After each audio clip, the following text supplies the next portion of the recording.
All right, I started this thing a minute early, Angela. Just chomping at the bit. Well, I saw somebody is here. I don't know who. And I was like, we can't let them wait a whole other minute. So I started the whole thing early, and here we are. Here we are. Live again. How are you? I'm good. How was your day? It was fine. I did some cleaning, which always feels kind of nice. But, you know, it's a little bit miserable while you're doing it. But then you're done, and you're like, oh, that is better. Don't know why I put that off.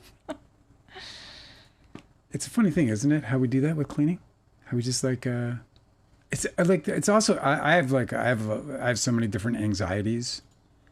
So I'll like create all kinds of anxieties over everything, like from answering emails to like even bringing in the mail. Because if you bring in the mail, that means you need to look at the mail. Yeah, and if you look at the mail, then it might be unpleasant. It could be somebody wanting something from me that I don't want to give them. It's reasonable though.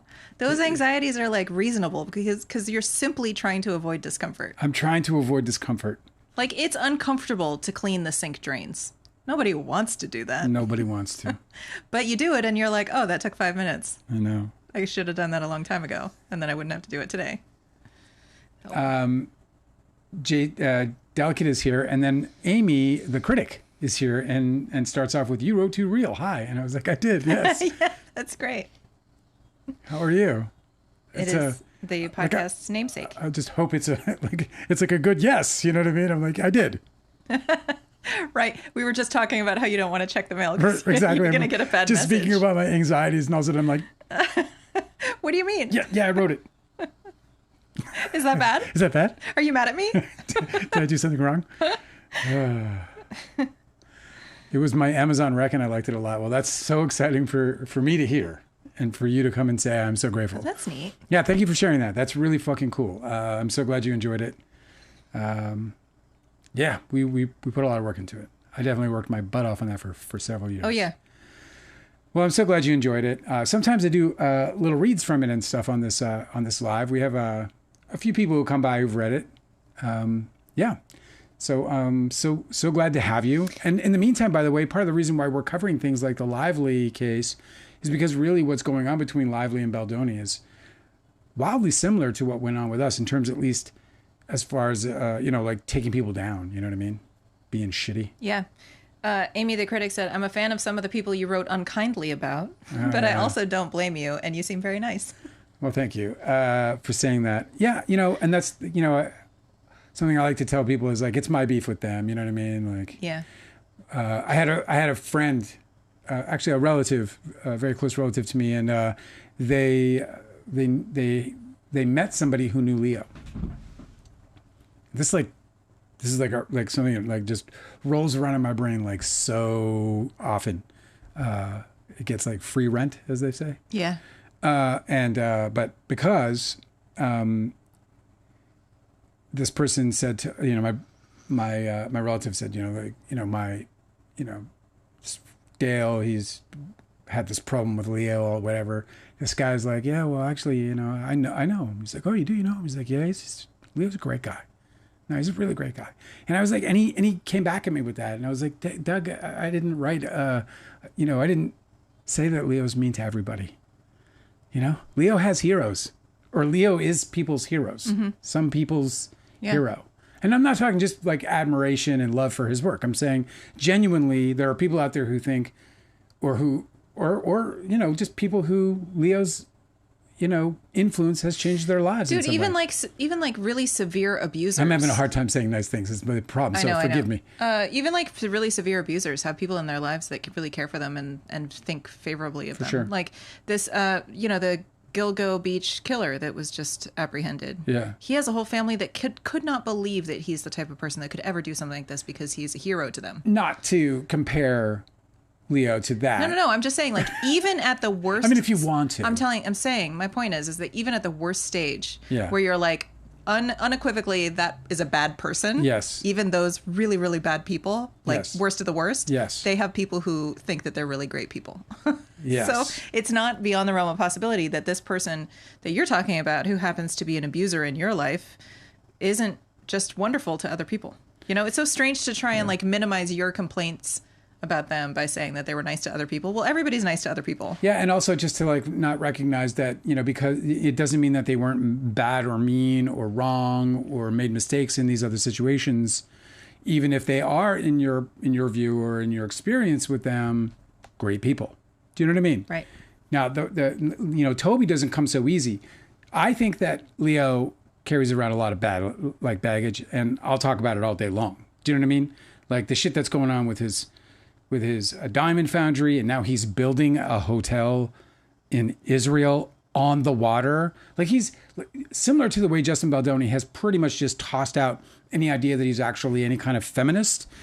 Leonardo DiCaprio cannot be serious about calling himself an environmentalist at this point. No way. He literally did an interview with Paul Thomas Anderson on a yacht. Yeah. Like a luxury yacht. Like a fucking hangout on the ocean recreational yacht. Yeah, that's where he lives all the time. Environmentalists don't go recreationally and hang out on yachts. They don't do it. That would be antithetical to their entire cause. It's so weird that he still gets called an environmentalist. I don't understand why people are still assigning that label like uncritically. The donations have stopped. I mean, we haven't heard anything. Well, wait until he encounters a big scandal. Then he'll make more donations then, because it's usually how he changes the narrative. It's his publicist's weapon of choice. Yeah.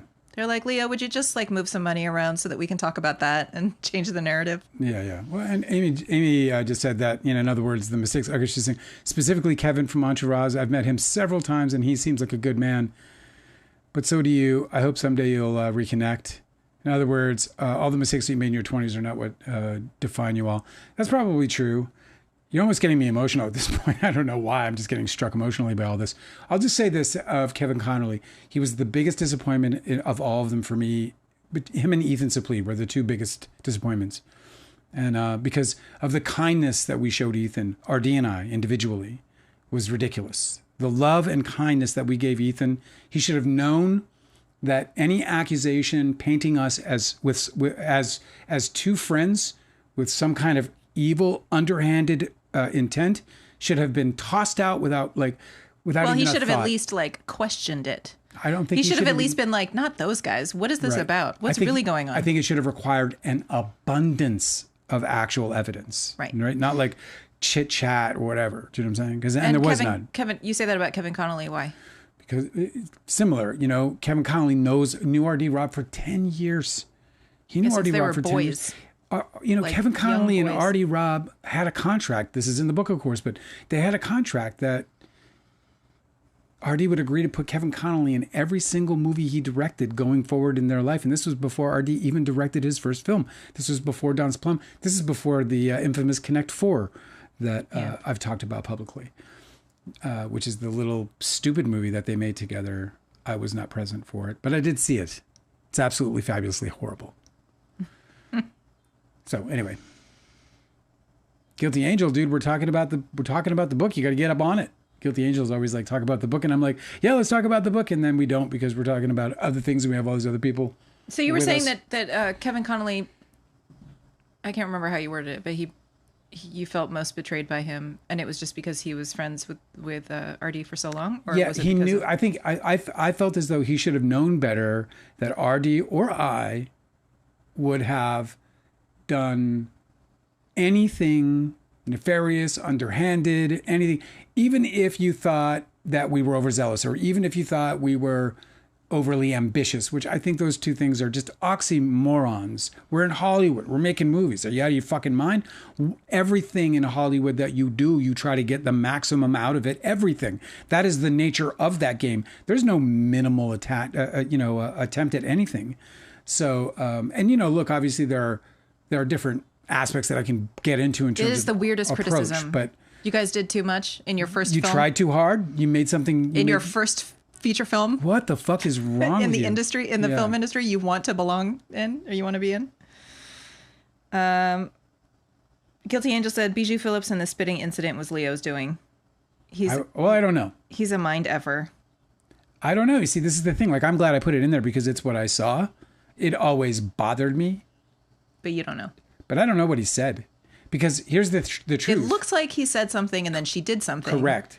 Maybe based on what he said, but you're not sure. But he literally could have said, I want you to go kiss Artie Robb right now. on the lips. He Right. could have said that. And then she just chose to do that. And she didn't want to. Right. And so instead she chose to spit in his face, and that would have been in spite of. And that is a very plausible thing. And that's why it's important that in the book I didn't say anything other than he whispered in her ear, which he did, and then that she ran over to Artie Robb and spit in his face. The villain there is Bijou Phillips, for sure. The question mark, and that was the important thing about the book and just everything that was going on in my life at the time, was, what the fuck is going on here? Like, what the fuck is going on here? Yeah. Because Leo was laughing hysterically. Yeah, Guilty Angel said, I think Leo prompted her. He may have. I can't say one way or another. I have a question for Amy the Critic in the chat. Okay. Is this a YouTube channel, Amy the Critic? I love critics. Do you? What kind of critics Yeah, do I you just like? love the art of criticism. I guess it's a craft, the craft of criticism. I think that the way that critics have to like engage with other people's art in order to like dissect and I interpret. don't even understand it. Huh? I don't even understand it. What do you mean? What don't you understand? I don't know how they do it.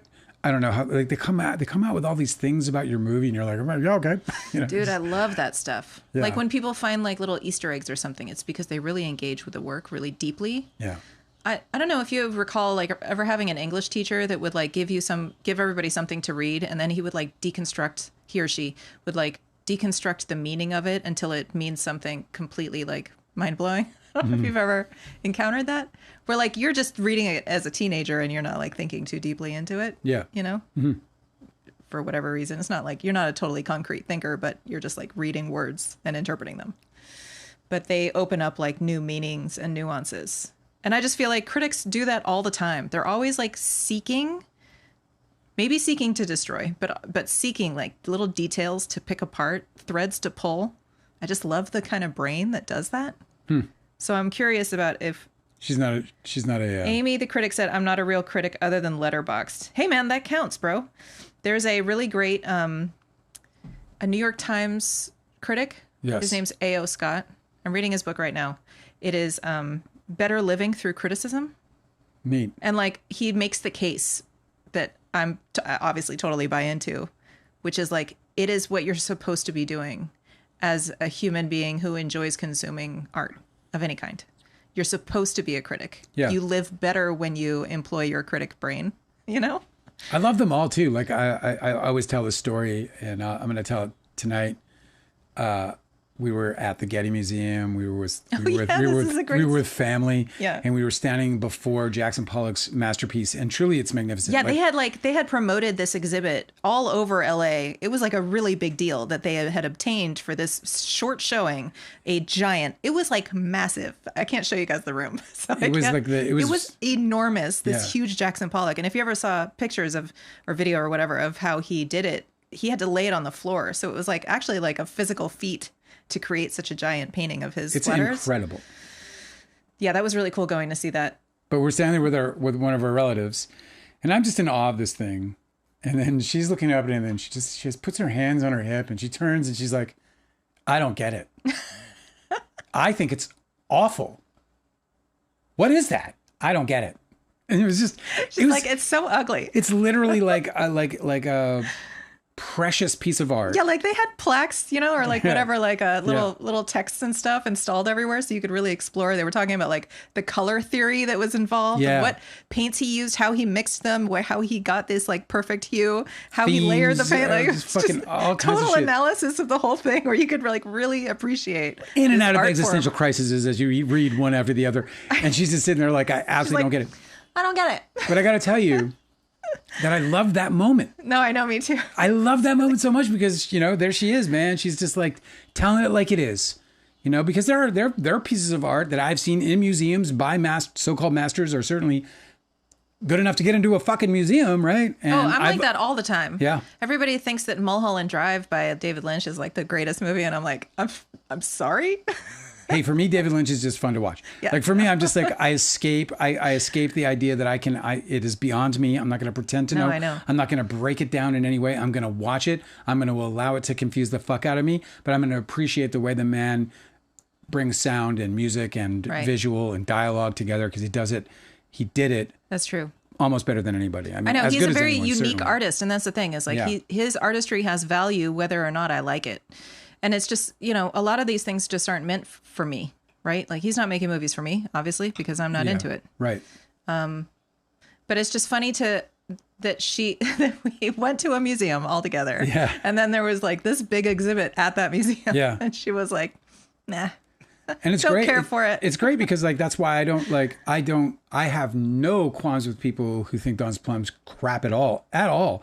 And it's an interesting thing because I actually have a bit of a stigma going, you know, with regards to the way I speak about it. Like a lot of people think that I think it's a masterpiece or, you know, other nonsense like that. But the reality is that Because you speak favorably about your Right. first film. yeah, I'm that fond you of my made, first movie. I think it's a great little movie. Yeah. that you made from the beginning all the way to the end, and you were involved in every single little detail. And I worked with like amazing Like I'm people. sorry they don't understand what that's like. That's what a thin and unexperienced life they must have Well, to not I be mean- able to respect that. Well, you know, whatever. I mean, the way I see it more is like, I don't know. I just think that it's like, it doesn't bother me. The only people that bother me are the people who try to like sort of perpetuate lies, bullshit, whatever. Do you know what I mean? Right. Like about the rumors or whatever. They'll come in and they'll shit on the movie and they'll shit on it. And I can tell that they haven't even watched it. Like you can tell just by, you know, and they're either, you know, maybe they're a part of, you know, Leo's publicist package, you know what I mean? Or maybe they're actually authentic people. I don't know anymore. I know that I have experienced droves of Leo's publicists bot, you know, people in my social media.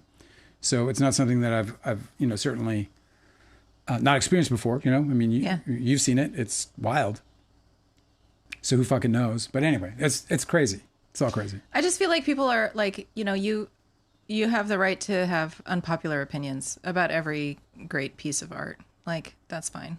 But I don't think that people should very easily get away with not forming an informed opinion in the first place. You know what I mean? Yes. Like I really try to understand David Lynch's later films. Yeah. I don't understand them. Yeah, that's And what so I'm my saying. I just opinions don't- about them are unpopular, right? Yeah. And that's fine.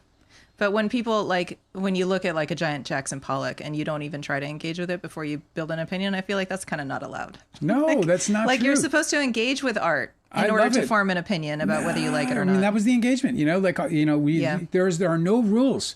This is the most important thing and the most beautiful thing about art. Art is not about that. There's no rules. We don't impose rules. As soon as you start imposing rules in that situation, what then is art? Like art is an expression in and of itself of My freedom. point is not like imposing rules. I'm just like, well, she doesn't get it because she's not doing it right. Like, I'm not saying that she'll continue to get it after she tries to get it. I disagree again because I feel Really? like, because I don't think there's a doing it right or doing it wrong. Because she has in her life, most certainly, and I think we saw it then that day, found art that she loved. You know, there's a connection between art. You know, it's an interesting thing. I mean, I've brought you what I believe to be absolute fucking masterpieces, whether they're in film or whether it's in music. And there have been times when you're just like, nope, it's just the way it is. I know, I'm really opinionated. And I sit in complete, total fucking bewilderment. I can't even believe it. I'm sitting there Listen, like, I'm not saying I'm right about anything. I just have strong opinions I'm about not saying stuff. you're wrong either. I'm just saying that, you know, that's how art is. It takes us on different journeys. That's what makes it so fucking great. And sometimes the journey is just a stop sign. And, you know, Turn around. to me, the only thing to do there is admire that and to appreciate it, to really revel in it, because, you know, it's a part of the human condition. It's a part of the human expression. It's kind of perfect. And that's why I'll always remember that moment with absolute fondness, because, Yeah. you know, it was just pure truth in the face of absolute contradiction. Do you know what I mean? It's a masterpiece, like objectively. Everyone agrees. It's jaw-dropping. You cannot believe that somebody spent this much time and love and expression on this one thing to create this one thing. I know, it's really funny. Yeah. So I have that experience in love modern museums a lot where I'm like, what is this for? Where you're looking at like a blank red canvas and Yes. you're like, why am I looking at this? It's so weird because like I went to a William Burroughs, you know, the author William Burroughs. I went to an art installment of his in LA. It was so mind blowing, but honestly, it's like fucking weird. Like it was just like a board, like just a particle board that had been shot several times. Oh yeah, I think I saw the same one. And then he went up and he like did some shit on it. Like there was a really cool. They had built like a little cave, kind of like an igloo, but it was just made of TVs, like old, like tube TVs. Yes. And it was all the TVs were pointing in, so if you walk inside, it was just like TVs all around you. And then there was like this main TV that they drew your focus in with the design, and it was William Burroughs. Like it was a video of him like using drugs or something. yes. It was kind of amazing. It was amazing. You I walk in sat and in you're that like, room. oh, this is cool. And then you sit in there and it changes you. You become like a part of the machine. You know? I sat in that room for fucking way too long. Way too long. Dude. Yes. You can't sit in that room for too long. I was just shocked by it. I loved it. Yeah, it was a cool exhibit. I love living in a big city for being able to explore stuff like that. We don't get to do that here. We should probably hit up some of the comments because Okay. we got comments flying. It's good to see everybody. If you haven't yet followed us, please do. And if you haven't liked the live, please help us out with the likes. We enjoy those too. Amy, the They critic help us. said, I'm sorry, I didn't know you weren't finished. That's okay. Amy, the critic said, on Letterboxd, I gave Don's Plum a 4 out of 5 stars. It's really good / unique movie, but some of the edits are weird. IMO.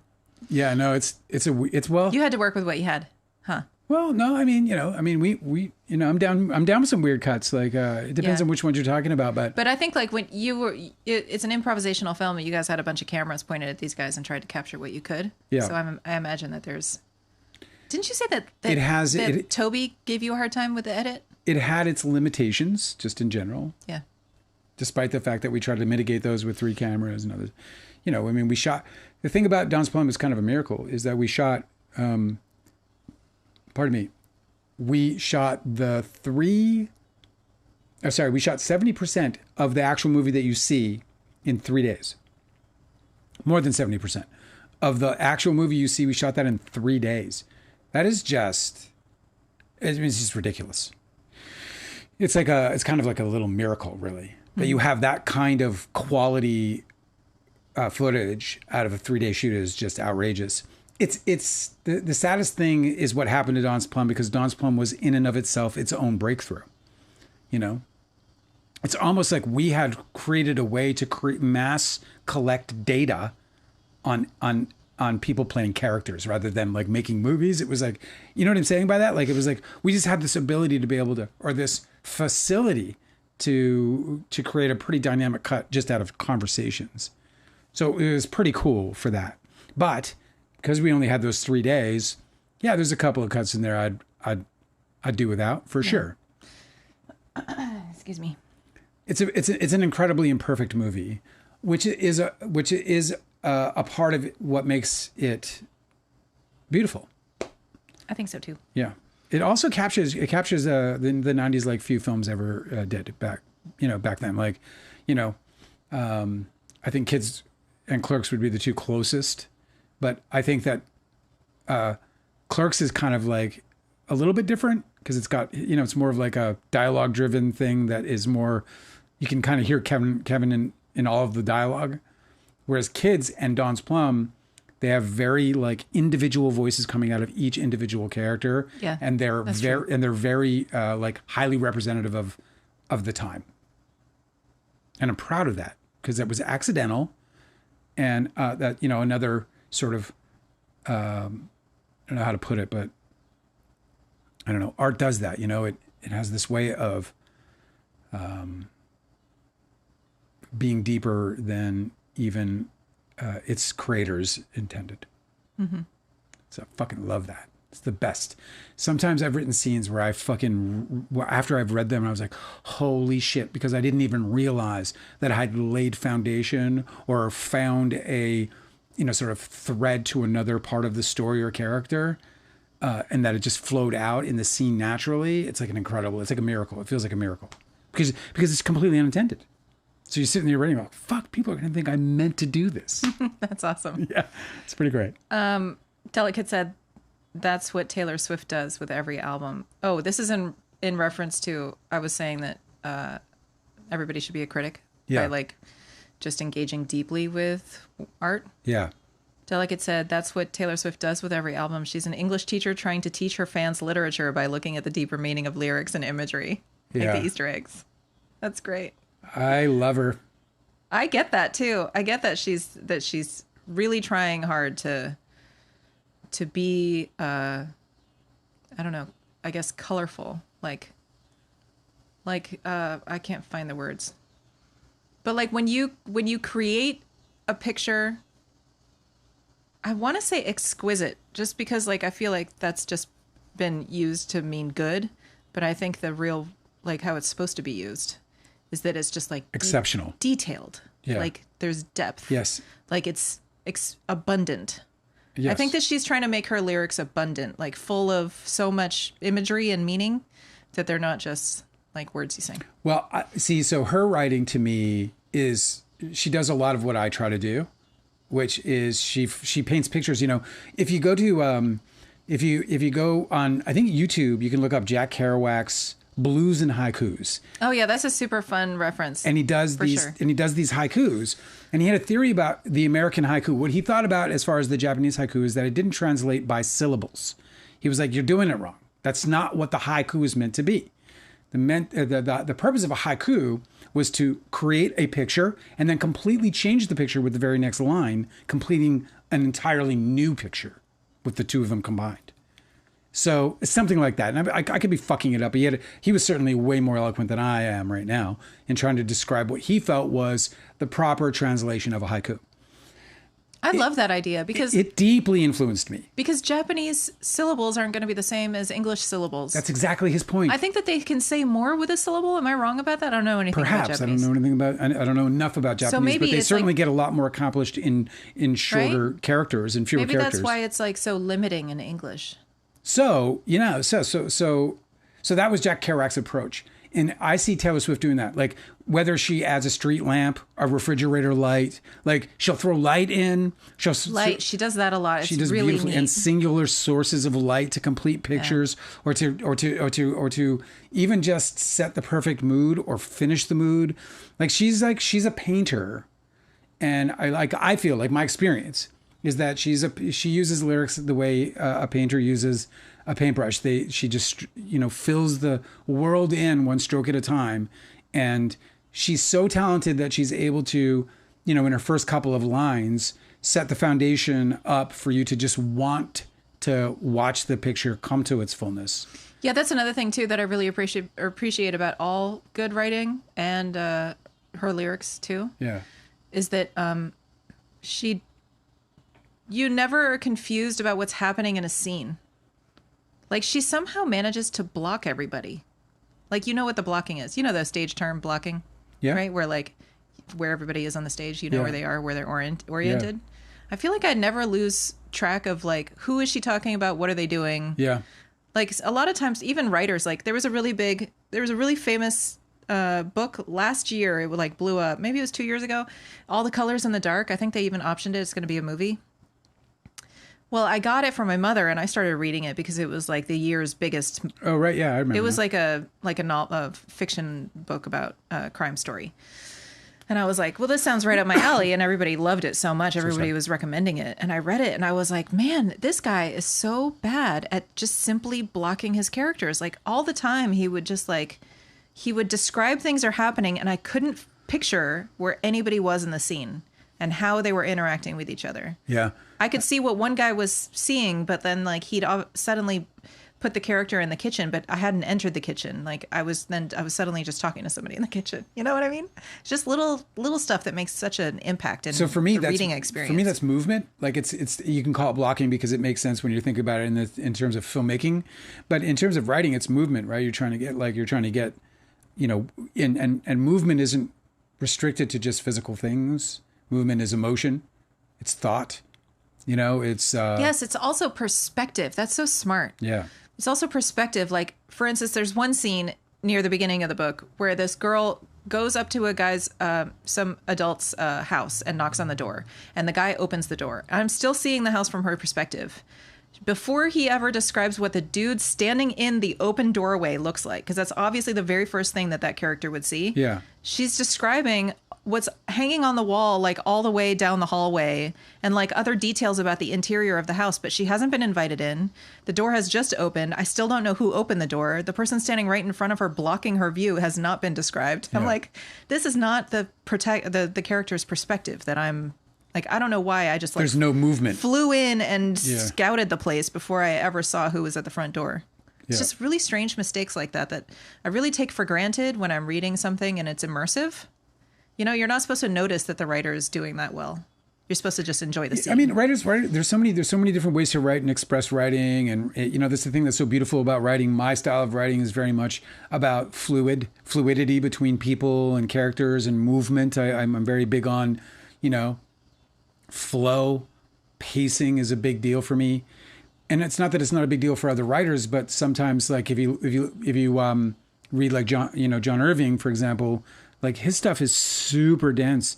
It is wildly awesome, but it is completely like the other direction of writing from mine. He's, you know, very minimalist with dialogue, but he's deep into the characters' minds, motivations, is that what makes it and so their dense? actions. So he's really great at the world, painting the world and the things moving within it. Mm-hmm. You know, that's the important thing that a lot about what you're talking about, because what you're talking about is that she should have gone in and then these things should have unfolded. She should have noticed them, or I'm saying she, but yeah, it is a she. Yeah. Oh, okay. So yeah, the character should have gone in. They should have noticed the things and then been able to then, you know, the author then be able to like draw the things out, and then you can like, find beautiful ways to tie them into the moments too. Yeah, of course, especially in writing. I mean, like even in filmmaking, you're so limited because you can't like just, you know, zero in on everything that the character's noticing. It would be so strange to do that. Yeah. But they do things like when you open a scene, there's like a wide establishing shot, right? That's what the character is seeing generally, and then they get closer and closer, right? They'll like, you know, so say that she's approaching a house before she knocks on the door. You know, we're not seeing the footpath that she's on. We're seeing a wide shot of the house, right? And then she approaches the door, and then she knocks on the door, and then we see it open and we see the person. It would be so strange if the door started to open and then all of a sudden you saw the clock on the wall like way deep into the house. It would make no sense. Well, so it's so strange to write that. In film, what they do is they stop, right? Don't they? They just stop everything and create a freeze frame, and then there's a voiceover. Oh, do they? Well, that sounds lame. Well, that would be exactly it is, but that's the way that kind of situation has been handled, where you want to bring in all this information in a moment that has to pass by in either a second or two. Yeah. And that needs to get picked up on the other side. You know, you've seen it before. It's not like she's going door to door looking for a clock either. Like, it's just completely irrelevant. Anyway, I've gone on about this too long. I don't want to shit on a book that like everybody really loved, but I didn't get through it. Shannon's here. Oh, sweet. Hi, Shannon. It's good to see you again. And she said she watched New York Post's The Curse of Don's Plum. Is that not the stupidest name, though? Seriously. The Curse of Don's Plum. There's no curse. Don's Plum's not a curse. And she says, and I think it'd be really interesting to make a film about the creation and destruction of Don's Plum. Title, or just working title, Toby's Pinky. What? Just the tip. Just the tip. Call it just the tip. That's horrible. You can call it just the tip. Oh my God! Did you say that, or is that in the chat? No, that's what he says when he in the movie. If you like Don's Plum, you know there's a bootleg out there that is the director's cut. It has a completely different soundtrack and a bunch of different scenes. It exists out there? Oh yeah, it's out there. It's how do we get it? It's a half inch. It looks so bad, but it is like nitty gritty. Like, you know, I bet the music's better. They both soundtracks are quite excellent. I'm proud of both of them. No, I mean, you said it's the director's cut, so it was the music. It is so different. But it's the music that Artie wanted, right? Well, I wouldn't say RD. I would say the music we wanted. Oh, I know. You said director's cut. So I was just saying he's the director. Well, yeah, I know. I know who the director is. Thank you. No, I know. It's our cut. It was our cut. Yeah, okay. Yeah. Sorry. I didn't mean to misspeak. You haven't. I was just trying to ask whether it was the music that you wanted. Yes. In the film, but you weren't able to obtain that music because you couldn't get the licensing. So the music that was in the director's cut, we're calling, right, or the early cut, right? Actually, it's called it really was what we call it was Leo's cut, because this was the cut we were bringing to Leo. Oh, cool. So this was Leo's cut. This was the MGM Grand cut, if you read the book. And in that cut, it's a completely different. I mean, we've got James Brown, we've got the Fugees, we've got we also got, when we got signed by CAA, they brought on these 3 music supervisors, their team, 3 ladies, fucking amazing, dude. Like, oh my God. So, I know, it sounds like the coolest job ever. It was so fun. So anyway, it's a really, really cool version of the movie, and it includes all the scenes that Leo and Toby had cut out after the settlement in 1999 or whatever the fuck year that was. And if any of you guys don't know what we're talking about, it's the movie Don's Plum. I wrote and produced it. It stars Leonardo DiCaprio and Tobey Maguire and a bunch of other really cool actors. And it's also been a contentious kind of thing. If you don't know about it, then just go to my just do a search on me, and you'll see all kinds of shit about it. Dale. Okay, yeah. Delicate said that Taylor Swift said in the interview that painting is one of her hobbies. Oh, well, it makes sense. I mean, she does everything. But you nailed it. It makes sense because she is a... you really know her, Dale. Yeah. Well, she also, like I talked about, movement, which, and that's, I think, a great example of it, because I think that lyricists have the same kinds of restrictions for movement in a different art form, but like similar in terms of the whatever, I don't know how else to put it, but you know how painters, they have just the canvas to work with. And if you want to create movement in a painting, it's difficult to do. You have to be highly skilled. I remember my brother is a well-known illustrator. You just grab it. And yeah, he illustrated this book by George Martin. So that's my brother's name right there. His name is Douglas Wheatley. He's made of the same stuff as me, more or less. He's just a bit more talented than I am. But when he went down to Comic-Con for the first time in the early 90s, I remember he came back and he didn't have a job. He didn't get a job. And he was so disappointed. And I was like, well, what happened? Because all of us thought he was the best you can fucking possibly get. And if you look back at his work then, it's like so much less than it is now. But anyway, the big critique was that he didn't have movement. And I think that's true for like lyricists. That must have grinded against his skull, because how? You're like, what do you mean movement? So it's 2 dimensions. The 2 people who have like the best movement in their lyrics, Taylor Swift, that I've heard, Taylor Swift and Leonard Cohen. Like Leonard Cohen, you can he'll complete full motions through a whole room. Yeah. And he'll do it in like 2 lines. And there'll be romance in it.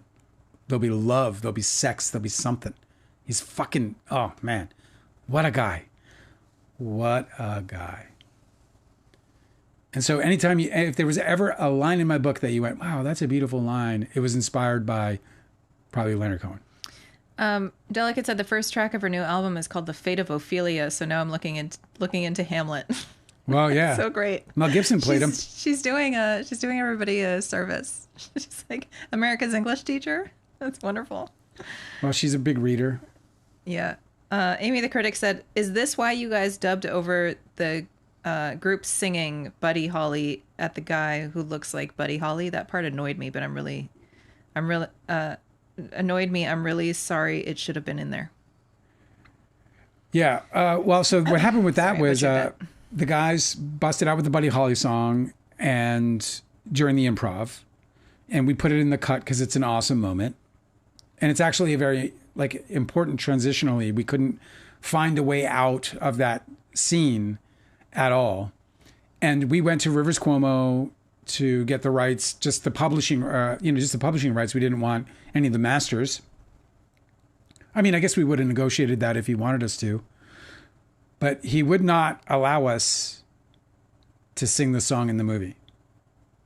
He never saw the movie. I know. That's so lame. He just flat out refused, and there was no amount of money. I kind of had a grudge against him ever since. It makes no sense. It didn't make any sense. It was just a few years ago that we were watching TV and a commercial came on where they were singing the Buddy Holly song in a car It's ridiculous. And you're like, so obviously you're not so opposed to a sing-along of your song. And it was an art house movie with Leonardo DiCaprio, an Academy Award nominated actor. And he's the one who started the singing.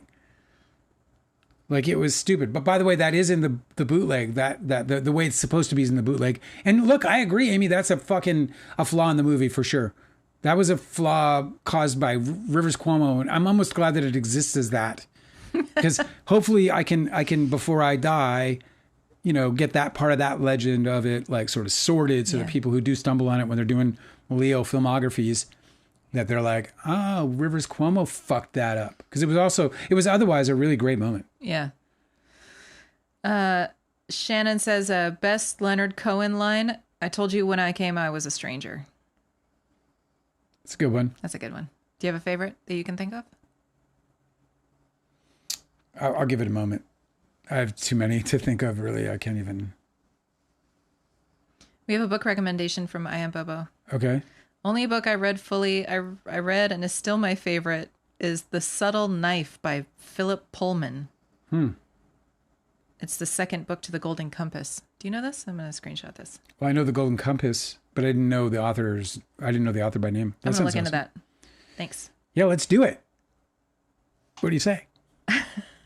Thank you for that. Thank you for that recommendation.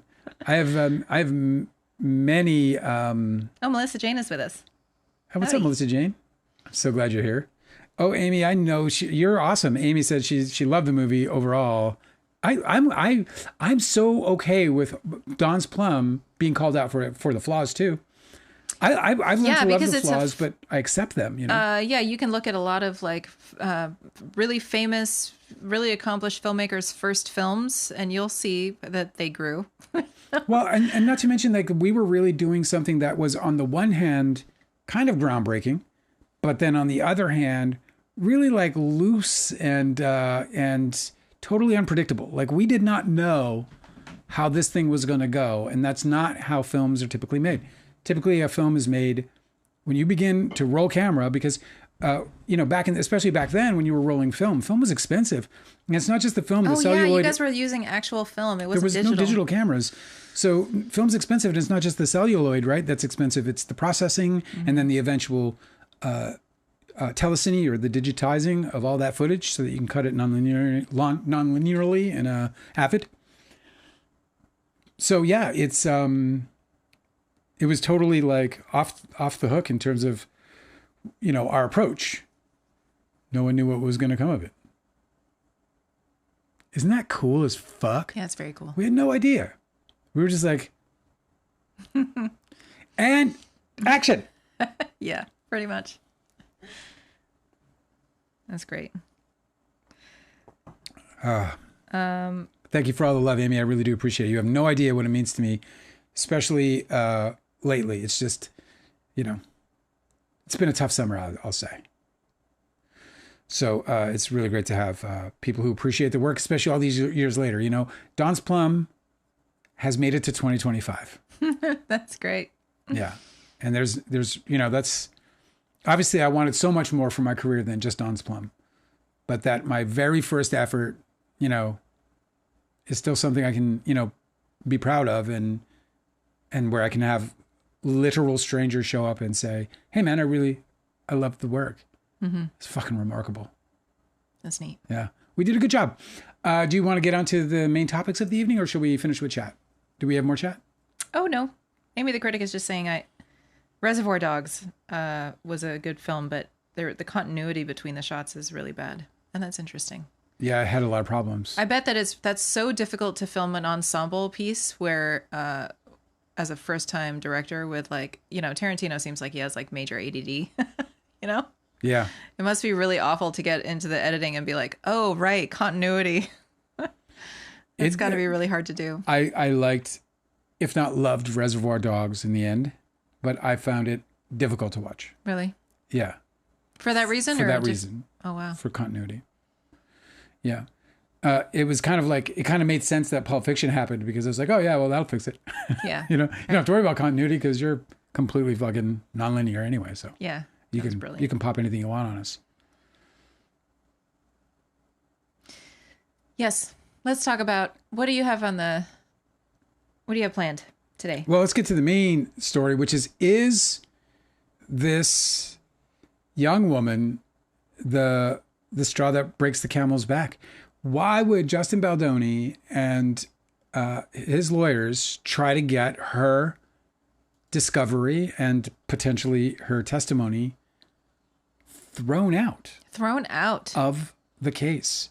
Especially when especially when Justin Baldoni or his lawyer used her texts as proof of some kind of proof that he ran a safe set. Like, what are they? Why would they?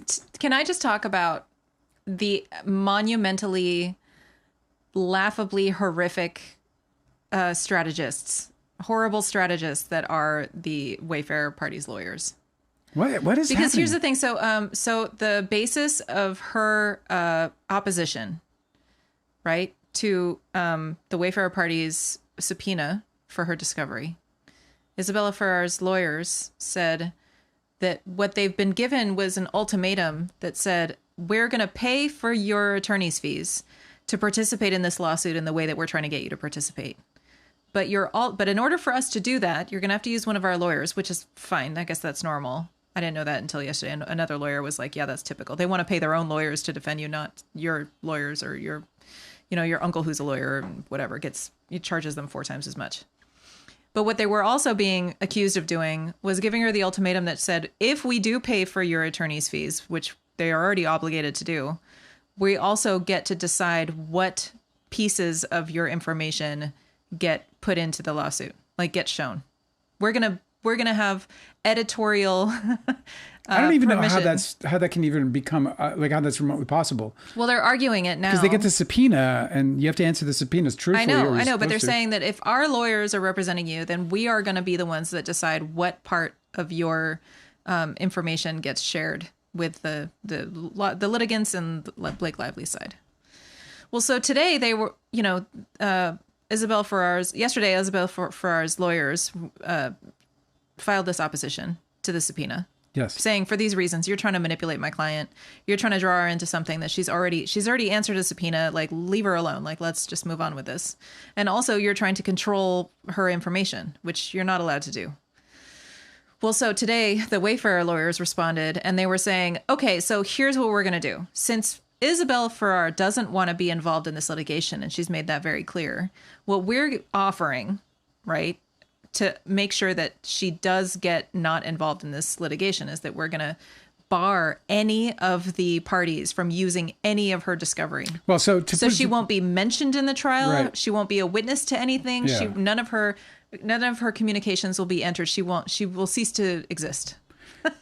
Well, I mean, obviously they don't get to dictate that, but they're asking for that. They're saying, well, if she doesn't want to be involved, their olive branch. She shouldn't be involved. Besides, the reason she shouldn't be involved, what's really weird about it and what's like so weak sauce is that they're saying she shouldn't be involved because she doesn't want to be involved, right, and she's avoiding their subpoena. And because she's avoiding their subpoena, therefore then none of her evidence can obviously have any validity or belong to the case in any way, which is so patently fucking absurd.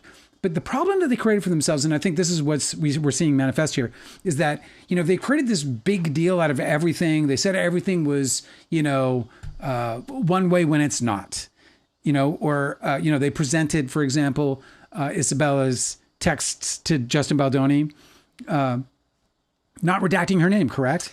No, they used her as a character witness. Yeah. For Justin Baldoni, saying he's actually a really good person without her permission, her involvement, whatever. Right. They didn't ask her like, hey, would you like to be a character witness for him? Can we use your message to him saying he was a really great director and safe to work with and whatever? Yeah.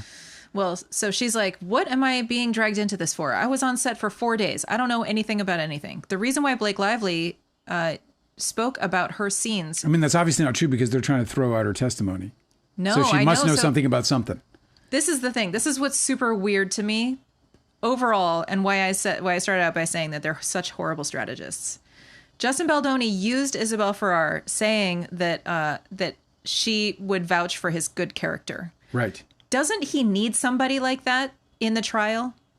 Desperately. He is trying to keep her from speaking, right? Keep her testimony from being entered in the trial. Keep her discovery from being entered into the trial. Does that mean that he's worried she's not going to speak fondly of him?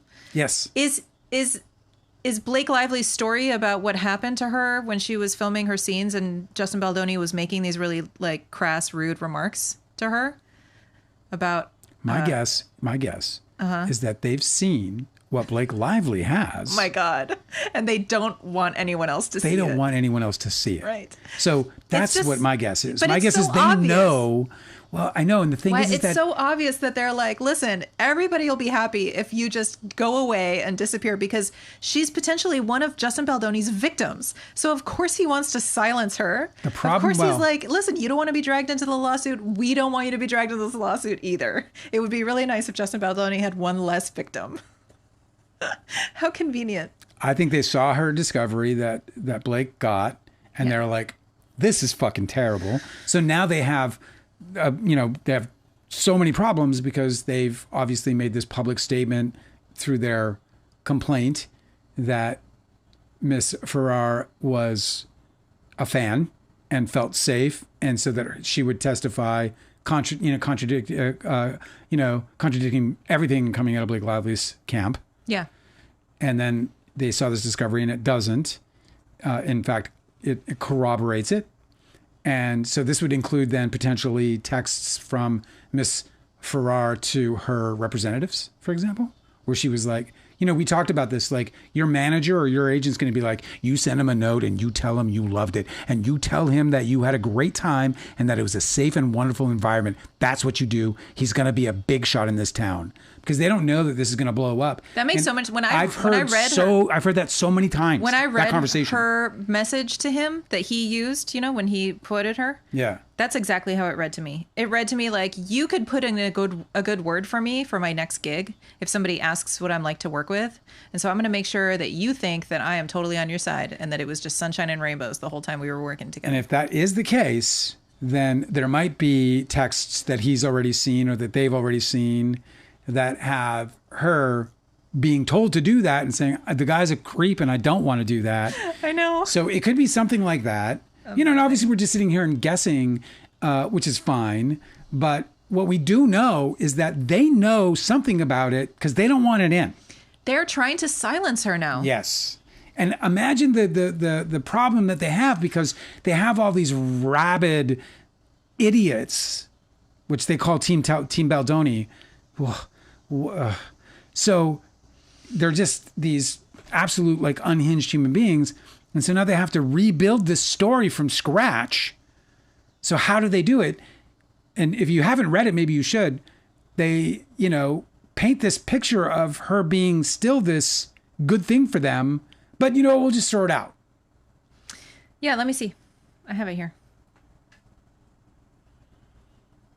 Shannon, this is amazing. Okay, so Shannon feels bad for her, and so do I. I think you do too, right? Oh yeah. Yeah, I think everybody. Sure. I think everybody was. She didn't ask for any of this shit. No, fuck no. But bro. That's her first movie, bro. But that's the way with dudes like Baldoni. They inflict their problems on everybody else, and then everybody else is like, when you speak up for it, and you're like, hey man, you're causing problems, then you're the fucking jerk, right? It's not them. No. So she probably was like, listen, I am fine with being mistreated in the 4 days that I was filming this film, and I would like to move on with my career and not have to drag around like the heavy stone of It Ends With Us with my career everywhere. But she can't avoid it because she was targeted by him. I'll tell you, the more likely scenario is that they didn't see texts between Lively and her. And they were looking for that? They're trying to get them? I'm saying they just saw them. What I'm saying is that through discovery, they've now seen them.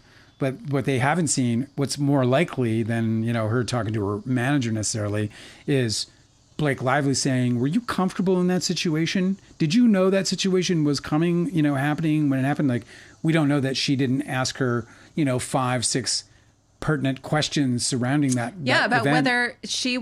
whether she had properly rehearsed or read a scripted scene of a sex scene that wasn't in the book or the script. Right. Like, so did he write it out and get her approval first, or was he on set one day being like, let's try this, guys? You know what I mean? Yeah. Like, how did that go down? I'm very curious about that. Okay, so in the Wayfarer's reply to Isabela Ferrer's, I'm probably Ferrer. Ferrer. Ferrer. Go with Ferrer. Ferrer. Okay. Go on, Ferrer. Waivers reply to her opposition.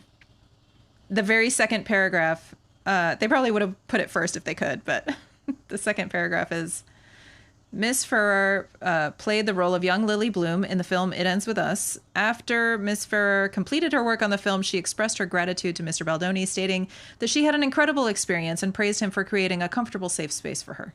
See how they just like they just framed it up as, look, she loved us, but we're willing to let this fish go. Go ahead. Yeah. And then this is like the second to last paragraph. They said, the opposition alleges that in attempting personal service, after her lawyer refused to accept service on her behalf, Mr. Baldoni is harassing Miss Ferrer and attempting to draw her deeper into litigation. Ferrer. Okay, but listen. And attempting to draw her deeper into litigation and disputes that she has done her best to avoid. It was not the Wayfarer parties who first subpoenaed Miss Ferrer. It was Miss Lively. And again, Mr. Michaelman appears to have accepted service of her subpoena without objection. Miss Lively should not be permitted to obtain discovery from Miss Ferrer, while Miss Ferrer and her counsel frustrate all efforts by the Wayfarer parties to obtain the discovery critical to the preparation of their defense. Given the circumstances, the Wayfarer parties are willing to stipulate that none of the parties will use any communication to, from, or concerning Miss Ferrer. We're totally willing to throw out evidence that might help Blake Lively's case. Sure, you'll feel the same. Or any testimony from her in any manner in this action. That stipulation will satisfy Miss Ferrer's apparent desires to avoid involvement in the litigation and trial. If the other parties decline to enter into such a stipulation and Miss Ferrer and her counsel continue to resist service, the court should enter an order excluding Miss Ferrer as a witness. They're like, if we get our way, she's excluded. If we don't get our way, she's also excluded. So they know. The court should enter an order excluding Miss Ferrer as a witness and excluding the use of any communication to, from, or concerning Miss Ferrer in any manner in this action. Yeah, so this is a communication. Yeah, you'd fucking like that, wouldn't you? You would like it if one of your victims couldn't tell the court and the jury what exactly happened to her on that set. Because the problem is that you know, when you talk about them having a bad strategy, they knew, or they should have known, that they were going to be filing these kinds of motions all day long. They should have known that they were going to have to put these kinds of communications in writing. And maybe that's why they appealed to the base they did.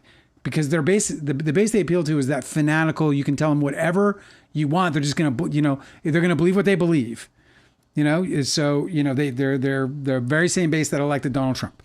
So, but it's also really, really stupid for them to put themselves in a position where they had this lady who they think is fawning over Justin Baldoni and saying that he was so wonderful to work with, basically being their like best character witness that was actually on the set. Okay. And then they want her out. Who isn't also in litigation. Like, obviously Jamie Heath thinks that he's amazing too, but you know, this is a third party that they actually had. No, this is important. This is a woman. I know. Yes. A young woman. Who he worked with in intimate scenes, right? Who they thought was speaking very fondly of him.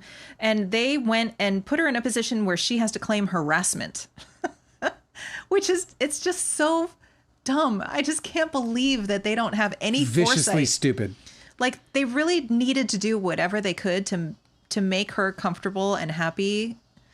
Like, putting her in a position where she had to get annoyed at all is such a fucking bad play for them. I don't know why they can't identify their strengths and work with them. This whole time, that's what Justin Baldoni has just been impossible. He's not been able to do that at all. Like, Sony was a massive strength for him. Sony sided with him when Blake Lively first came on, and they said, no, you don't get to be a producer in the beginning. We'll give you executive producer though, and maybe you can grow into that role. Justin Baldoni had Sony on his side in the beginning, and he just ended up screwing it up. He had that was a gift of his that he could have exploited or leaned on or, you know, nurtured or something. And instead he was like, fuck Sony and how they're trying to create a theatrical cut, you know, God forbid, whatever. It's an insane situation. Justin Baldoni, this might be the straw that breaks the camel's back. Why? Well, if what she has is damning, you know, again, there's still certainly a chance of summary judgment. Oh yeah, like if she was like, I was incredibly uncomfortable the entire time, and I simply didn't complain to the production about it because this is my first gig, and I'm not trying to, like, you know, make waves or whatever. There's no way they lose this case, dude. Like, Did they lose this case? Who? Blake Lively. There's no way that Blake Lively loses this There's case. no way Blake Lively loses this case.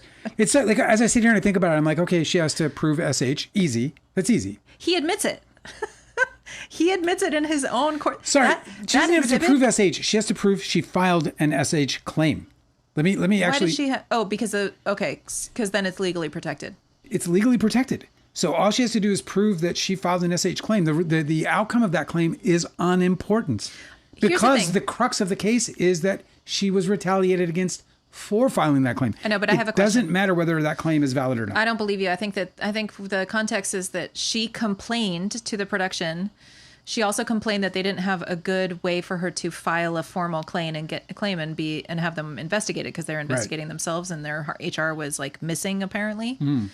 So I don't think that it relies on her actually filing a claim because that requires them to receive a claim, and they were doing very poorly at that. But Justin Baldoni does admit in his own court filing, which remains an exhibit in this case, even though his lawsuit got thrown out. He admits that the things that she was complaining about did occur on his set, right? He admits that he called her sexy and she felt like that was inappropriate in the context. He says that that Jamie Heath showed her a birthing video without asking whether she wanted to see it while she was eating the day after it was relevant. And we know that's factual. Yeah. And then what was another one? What was the first two? And then it was Jamie Heath who was the one that he admits to. This is all in the first month of filming, so there's probably others that he admits to later. But it was Jamie Heath who entered her trailer while she was undressed, and he was like, "Oh, should I not?" And she's like, "Well, you can come in. I just don't want you to look at me. So if you just turn around, we can have a conversation. If you're just turn around and you're not looking at me, like we can have this conversation." And then she looked at him, and he was looking straight at her. So that was another one. And Baldoni admits that those things did occur. He simply just minimizes it, dismissively and says he apologized. Yeah. And that everybody should move on. Proving SH will help. All she needs to do is prove that she complained and then that they retaliated as a result and her case is won. It doesn't matter the outcome because the proper way to handle SH is to receive the complaint and then to investigate the complaint, to interview the people involved, and then HR usually comes up with an outcome. Yeah. I filed an HR complaint against somebody who had been sabotaging some things I was doing at a job, and I had to file it formally in writing. Then they interviewed the person that I complained about. And then he got off with a warning, and I got a letter saying that they had reviewed it and that the person got a warning, and that's how that went. Yep. And so if they'd have handled it that way, I know they wouldn't have had a problem. If the complaint occurred and then they wrote back saying we've received your complaint, we have interviewed the parties involved, and the persons involved have been warned. Mm-hmm. That's all you have to do. Obviously, if that depends on the level of the incident. If it's a severe SH, then it might warrant more, stringent action like firing somebody. And this is where the problem really existed with this whole case, is that these guys were the boss, so nobody was policing them. This is why Blake Lively said to Sony, these guys aren't going to.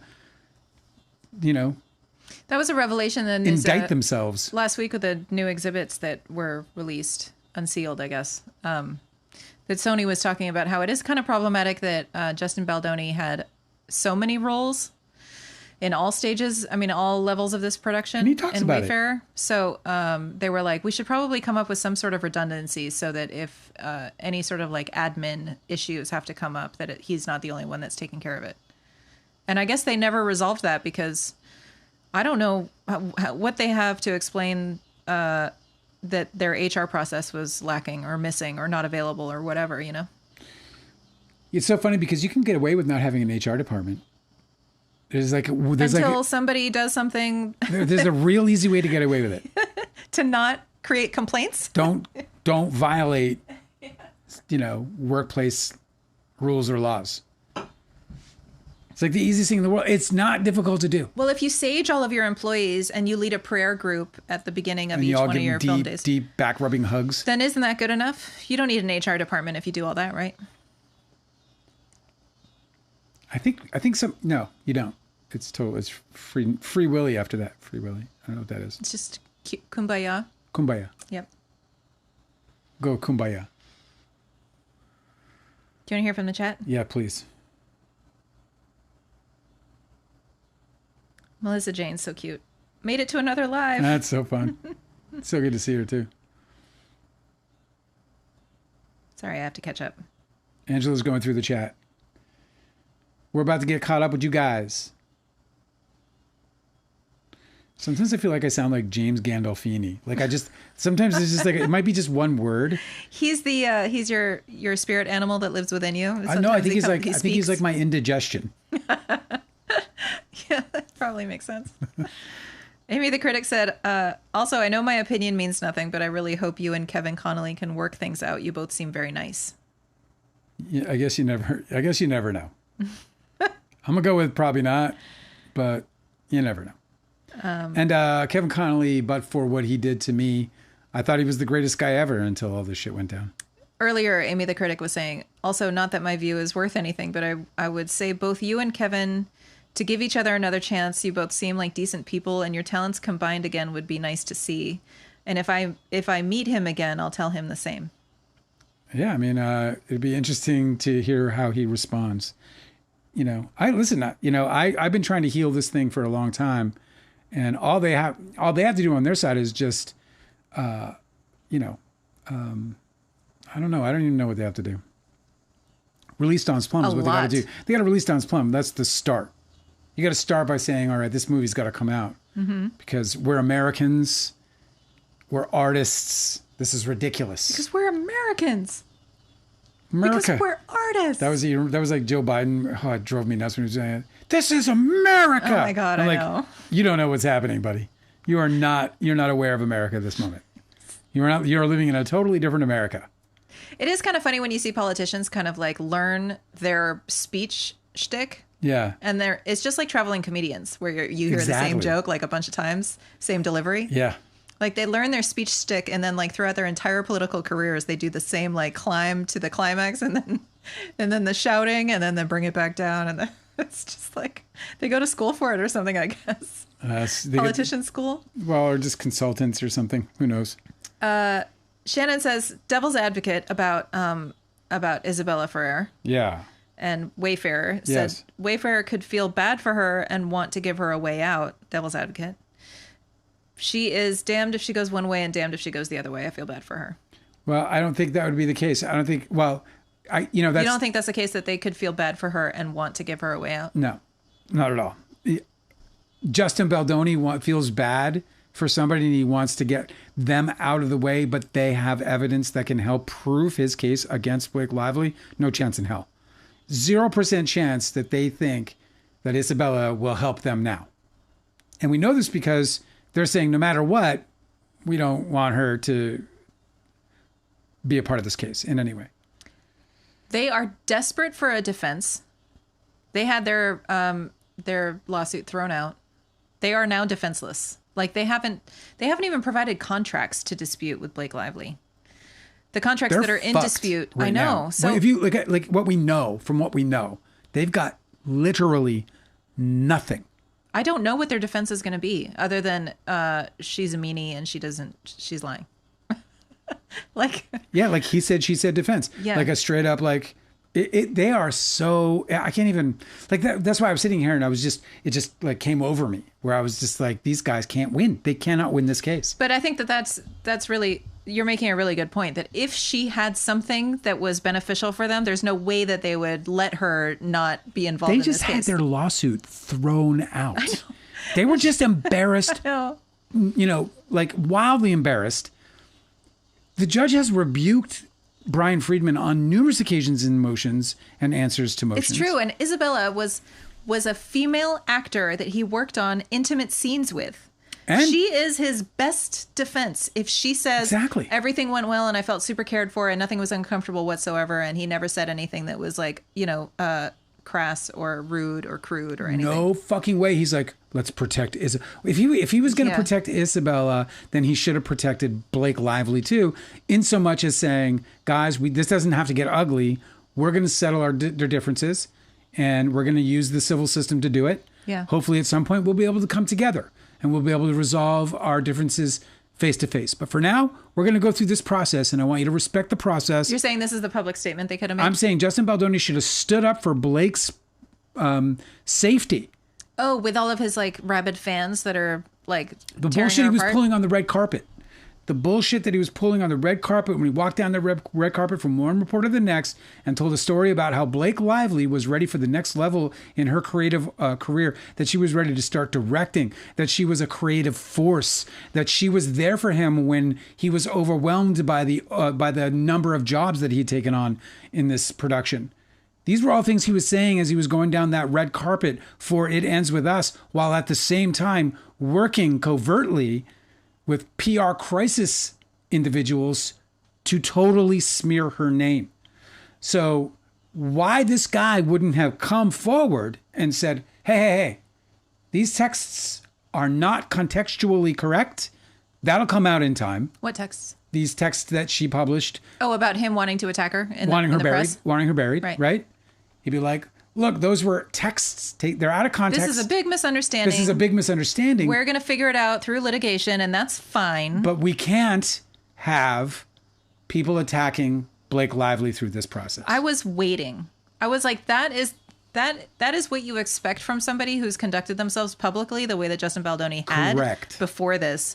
And that he didn't do that, it made me question whether he was ever this person he claimed to be. And it just goes to show that he had nobody, not even at WME, who had any control over the way he was approaching his career, his public facing. Yeah. You know, I think it's possible, just based on what I read in terms of his insecurity and so on and so forth, that he might have had power struggles, like insecurity issues, because the thing about being involved in these massive projects is that you've heard that, the expression, too many bosses. Yeah. Yeah. So like too many chefs in the kitchen is what it feels like, but it's actually necessary. You know, like you have the director of photography heading up a department that's filled with immense talent in these operators and gaffers. Yeah, that's true. So there's all this like real heavy influence into, because we hear Justin talking about his vision. And one of the things that I think people get carried away with in film, particularly young directors, is this idea that they have a vision and not that their job is to kind of hone the visions into one. That's right. It should be we have a vision. Yeah, well, no, or that I'm the vision aggregate. Yeah. You know, I'm the aggregate of the visions. That's a really great way to put it, that you're the aggregator of everyone's vision. Yeah. And that you're going to reconcile and consolidate and focus everybody's input into one clear vision that everybody can get on board with. So they get carried away. Exactly. They get carried away with, you know, this idea that they're this omnipotent part of this whole thing.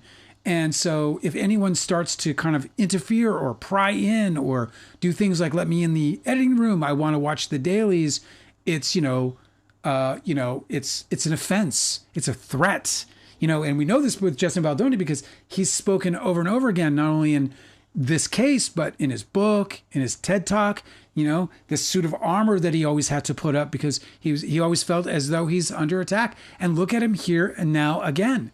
But he's in this art form that is highly collaborative, and you have to have that, you know, you have to have the ability to let these other artists in, and you have to be able to deal with them, balance it.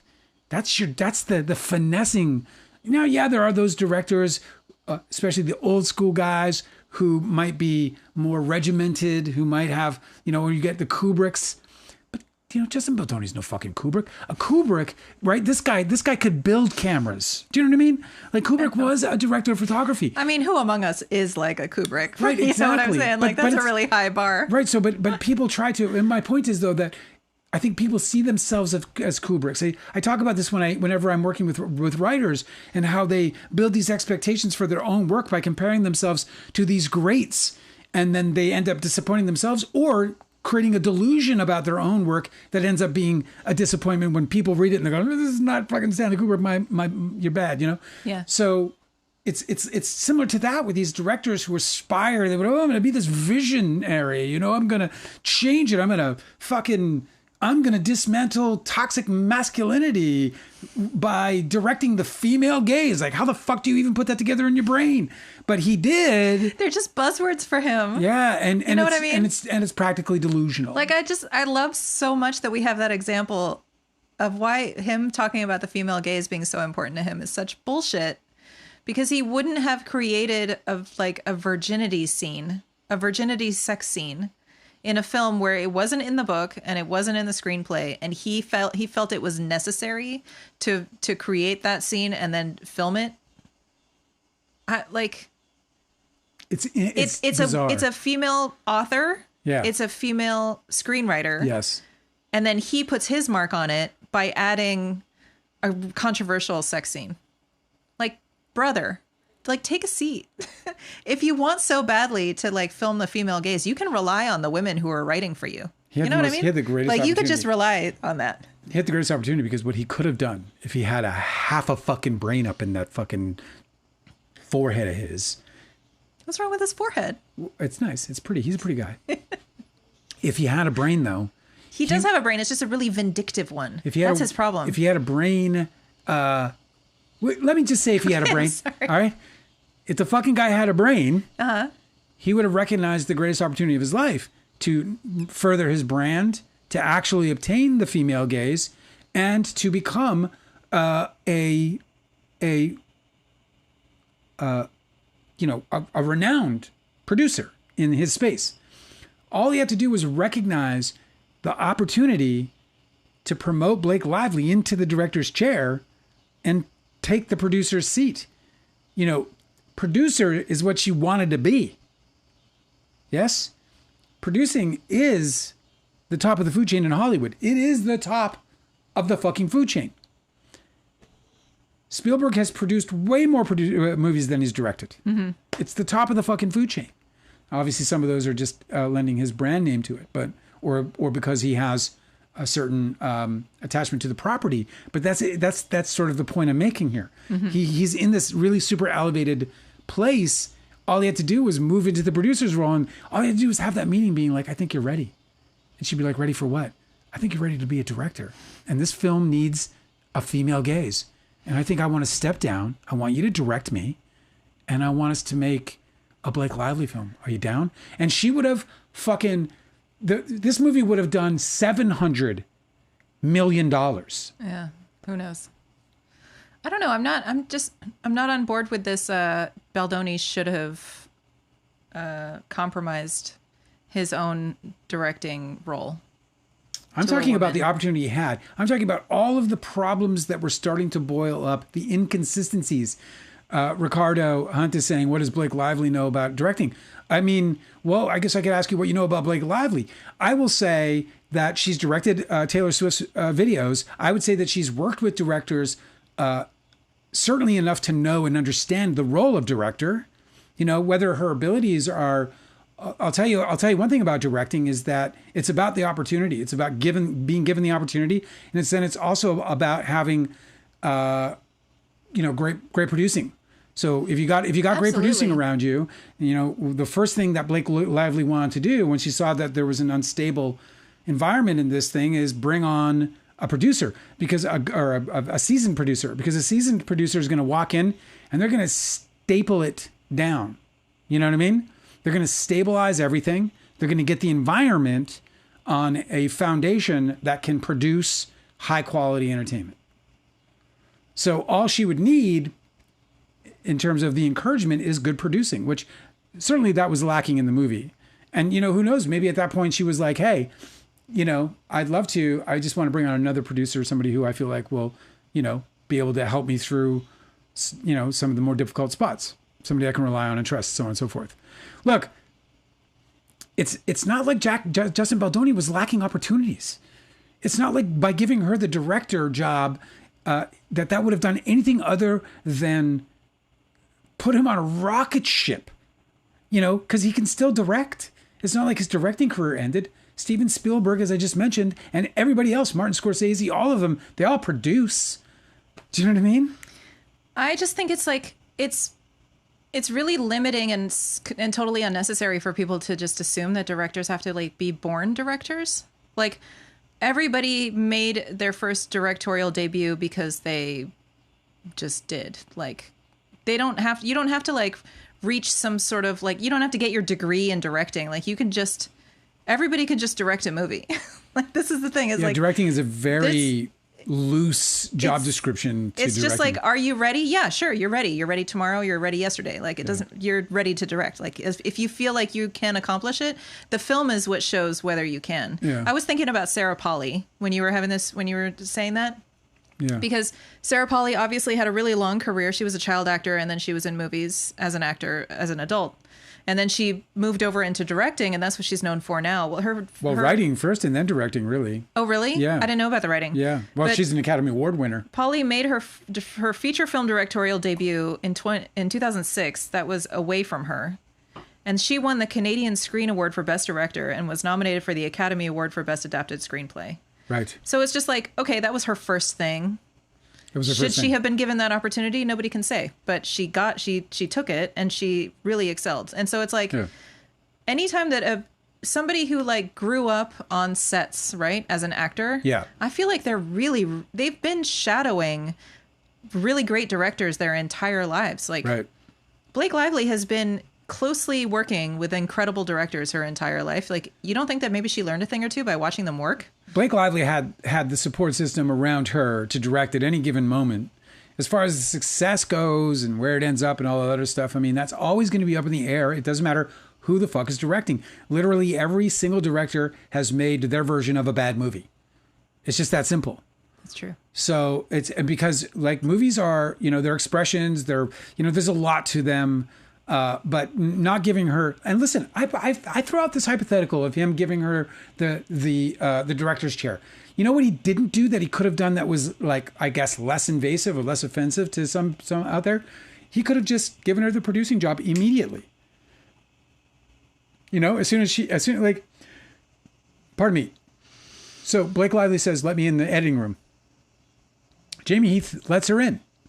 Just give her the job at that point. Jamie Heath already acknowledged this, and he was right, by the way. I'm curious though, because you said that the role of an executive producer and a producer overlaps a lot.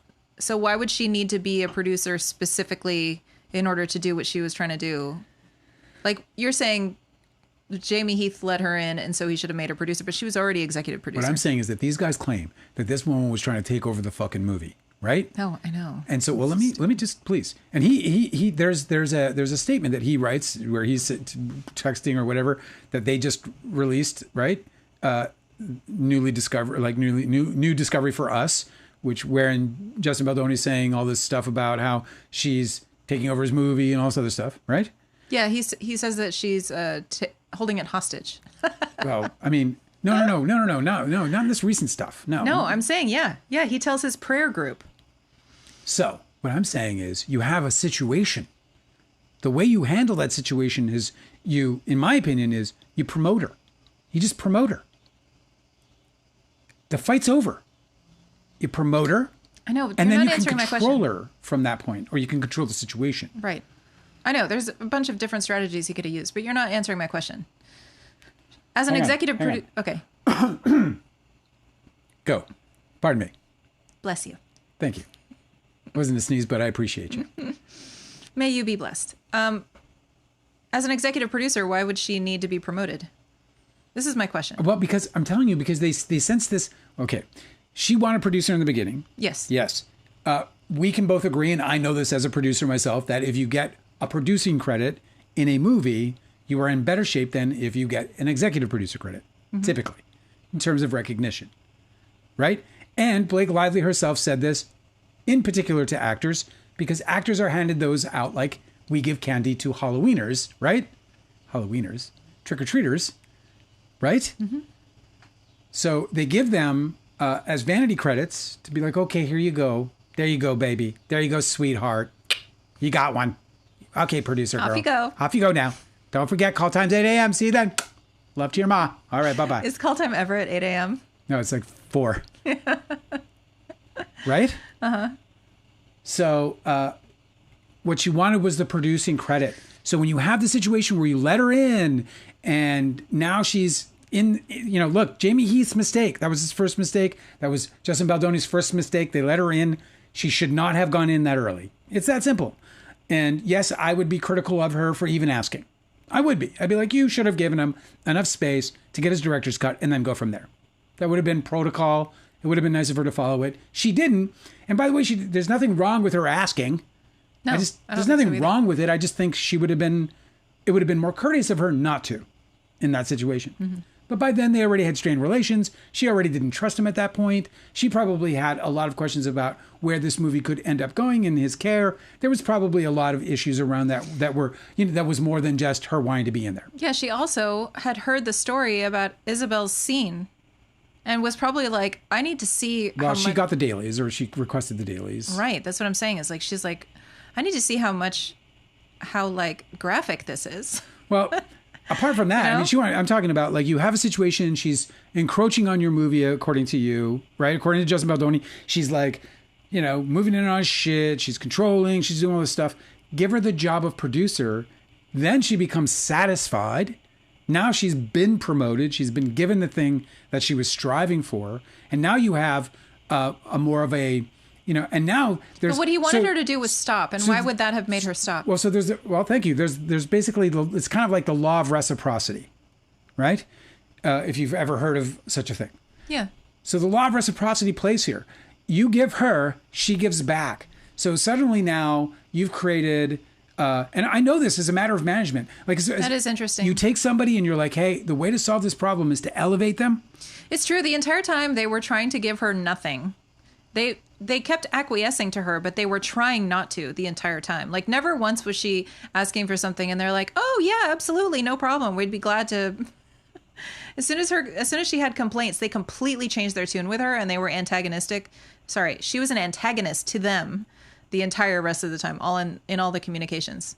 I don't know how much she experienced Baldoni's like constant shit talking about her to all of the rest of the people that he was talking to about her.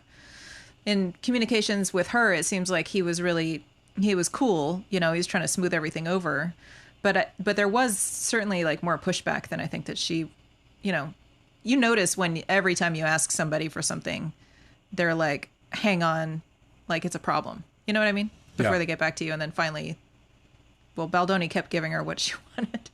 And I'm saying, like, you just can't sue somebody for that. If somebody's asking you for something and you go and like, talk shit to all of your, your friends and producers or whatever, and then you finally give them what they want, that's not something you can hold over their head. I just feel like they missed I just feel like they missed an opportunity to not only fix the problem, but to make themselves look good. Because here's the other side of that story.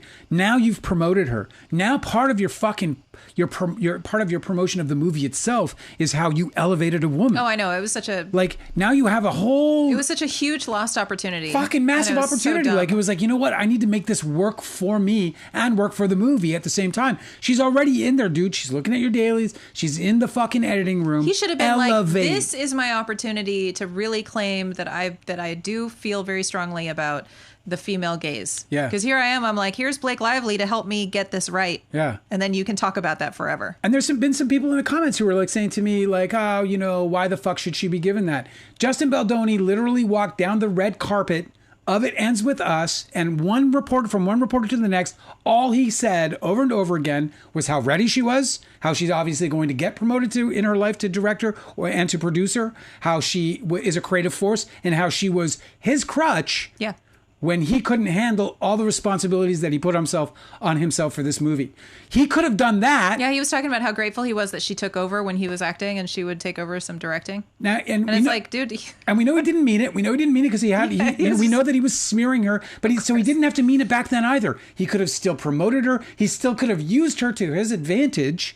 And this is a part of like, okay, if there's a game being played, then he got outplayed. But this is one of the things if you want to build a scenario where you want to like have Blake Lively as this person who's a shark and she's just being a shark, he had the chance to be a shark too. And he didn't. This is true. And so he lost that fucking game. You can't claim that she took over your film where she in a scenario in which in reality she ended up with absolutely nothing. Right? Like, she didn't take over the film and then become the director. She didn't take over the film and then become anything that she didn't already have when she signed on. To be fair to the claim they're making, this is a very common claim. What he's saying is That this, somebody took over his film? but it's an idea. The idea is that they wrest control of it creatively from, either the director or the writer. It could be anything. Writers complain about this all the time. Don't they complain about producers it? and directors and everybody else comes in and shits all over their screenplays. Yeah, that's true. But his beef is with Sony for that. Because Sony didn't want to use his cut, the director's cut, as their theatrical cut. They rarely ever do. I know, but that's what I'm saying is like that. It is a huge tell. It is a massive red flag that he is fibbing in his entire lawsuit, all of his claims, that he didn't sue Sony and he doesn't even mention any of the executives. He's redacted every single one of their names because he does not want them to be brought into discovery.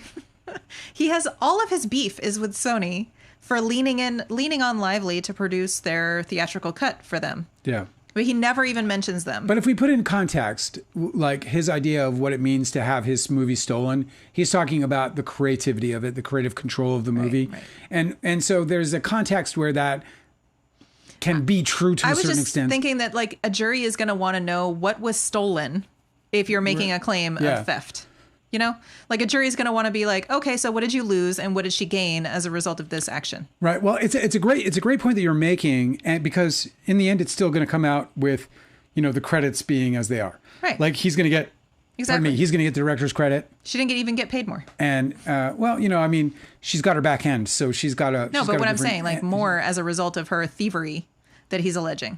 Like, what is the jury going to see evidence of that she gained as a result of this theft that he's claiming?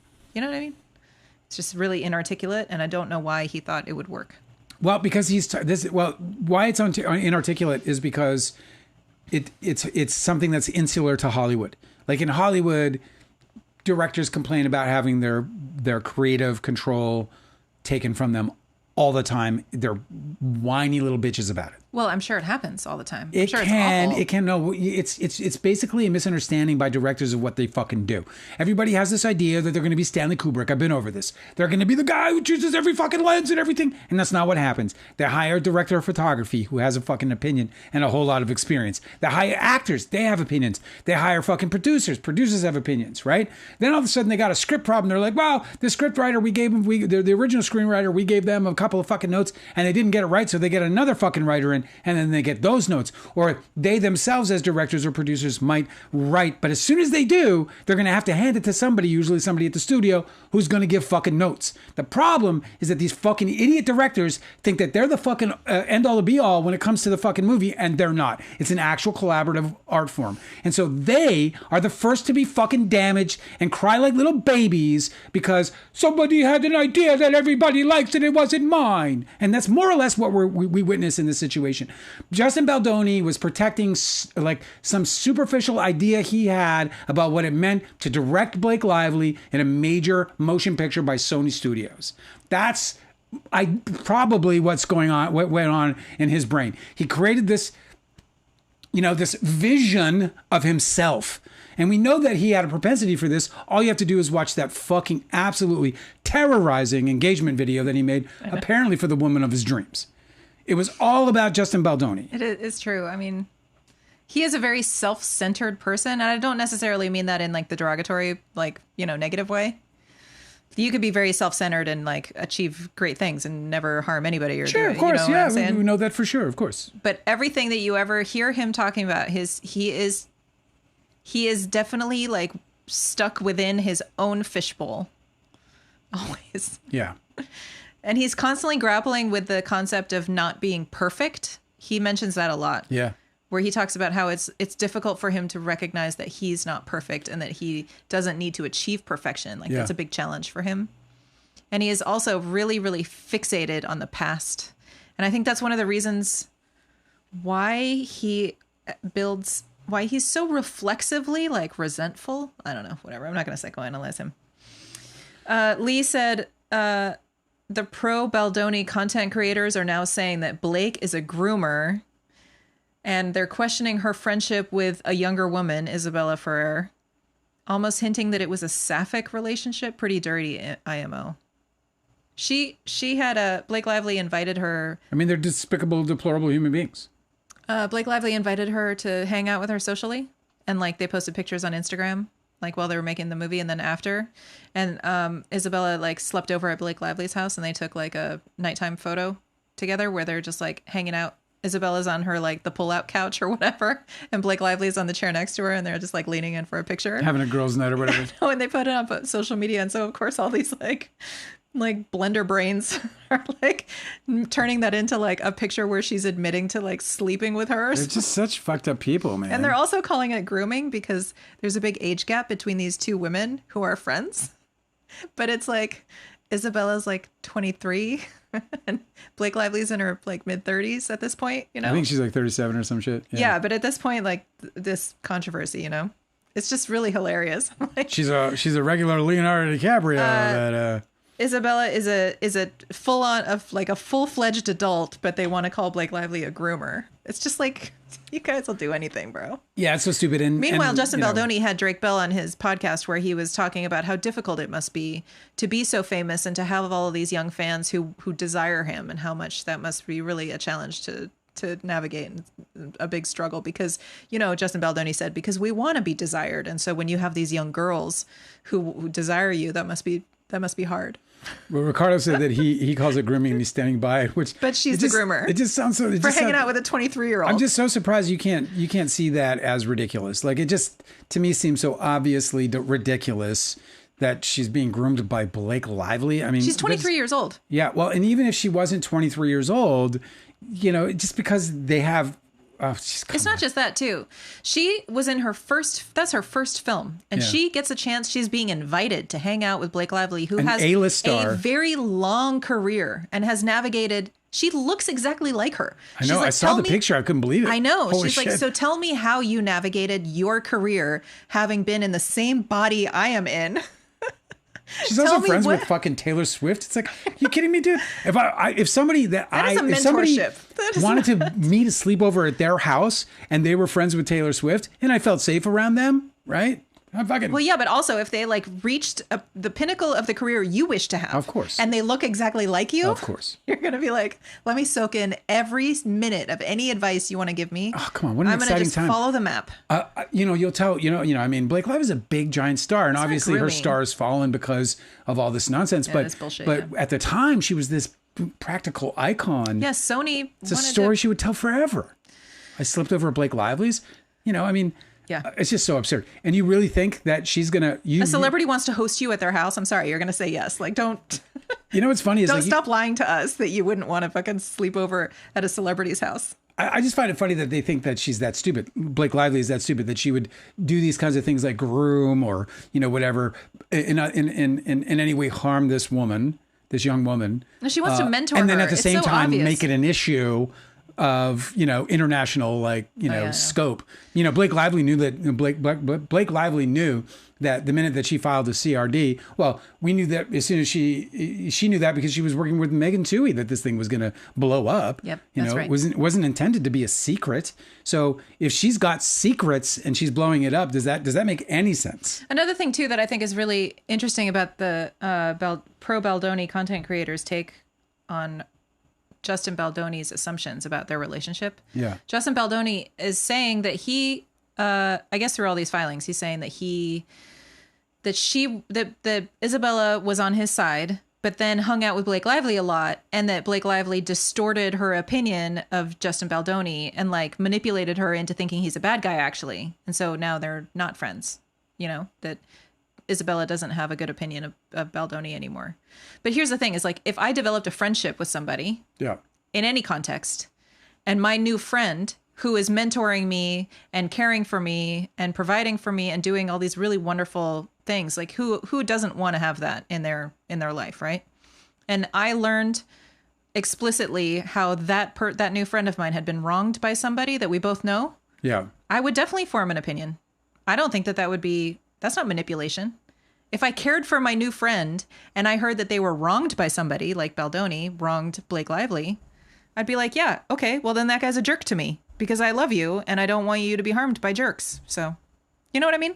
Like that's not something, an allegation he can make against Blake Lively. She's allowed to form her own opinions about whether he's a shithead or not. Like, it's like this the accusation with Ryan Reynolds where he called him a predator to somebody, and Justin Baldoni wanted to accuse him of defamation, and Ryan Reynolds' response was, "I do believe he's a predator. That wasn't a false statement." He's allowed. He's entitled. I mean? He's entitled to his opinions, and also, as far as this stupid notion that she's poisoning people's opinions of Justin Baldoni is so ridiculous. But that's what happens when you tell stories about somebody's wrongdoing. That's just the organic thing that happens. Yeah, well, the easiest thing that Justin Baldoni had to do here was just be a good guy through the whole thing. I don't know why this is difficult. And I don't understand why people don't see this for what it actually is. If Justin Baldoni was so fucking immaculate and so wonderful, why isn't everybody just siding with him immediately? It doesn't make any sense. You think that, and these people want to make Blake Lively into this big giant star. I don't like that test, because that's like that's like guilty by association, like a reverse sort of thing, where if they don't have any associates willing to stand up for them, then they must be guilty. I don't like that logic very much. Well, I'm saying that if Blake Lively's claims were were made up, I think they would be easy to prove. I think if Justin Baldoni didn't have a reputation that caused for people to not want to associate with him anymore, if he didn't earn that himself, then I think it would have been easy to. I think that would be easy to prove. I think I can prove that Leonardo DiCaprio, Tobey Maguire, Kevin Connolly, and I can prove this, that they went out and they destroyed my reputation. I can prove it. Yeah. Right? That's right. I'm saying it should be easy, because they have to do that in order, Blake Lively has to cause that damage. And when you're in groups as large as these people are, and they are in large groups, relatively speaking, it will leak. There's too many people in the room, dude. Especially now, we record everything. That's true. So, and I can prove in 1996 that Leonardo DiCaprio, Tobey Maguire, Ethan Suplee, and Kevin Connolly, and Scott Bloom all actively engaged in destroying my life and my career.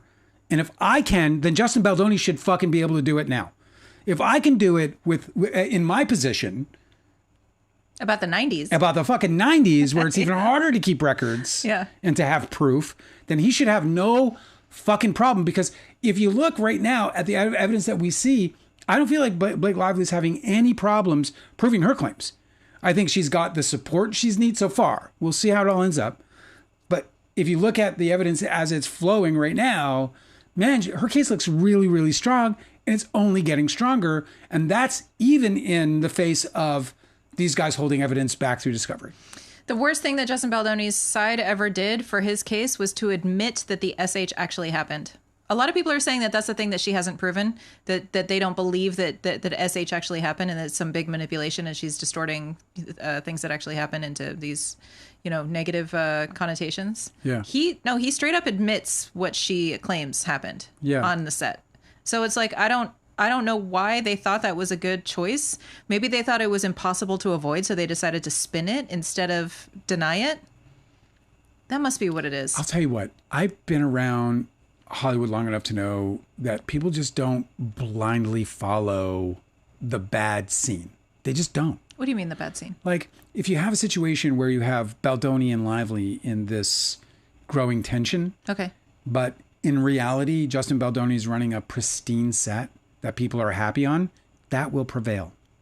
Okay, but what will come out of it is Blake Lively will get a bad reputation among crew and cast, and they'll placate her because she's the star. The studio will placate her because she's the star, in the same way that they placated her in the beginning when they gave her the executive producer credit but denied her the producing credit. That's how it goes. The fact that Justin Baldoni didn't get the support is, to me, almost proof enough to at least show that he lost control of his set, that he didn't have a set that you would normally attribute to a guy who was beloved by his cast and crew. And, I'm not saying that a director has to be beloved by a cast and crew to be a good director, or that that's a requirement to for any reason. But he claims that he ran this safe set. He claims that everything was above board and well done, but the evidence is contrary to that. And if it wasn't, I think it would be easily proved. I don't know that that's so true, though.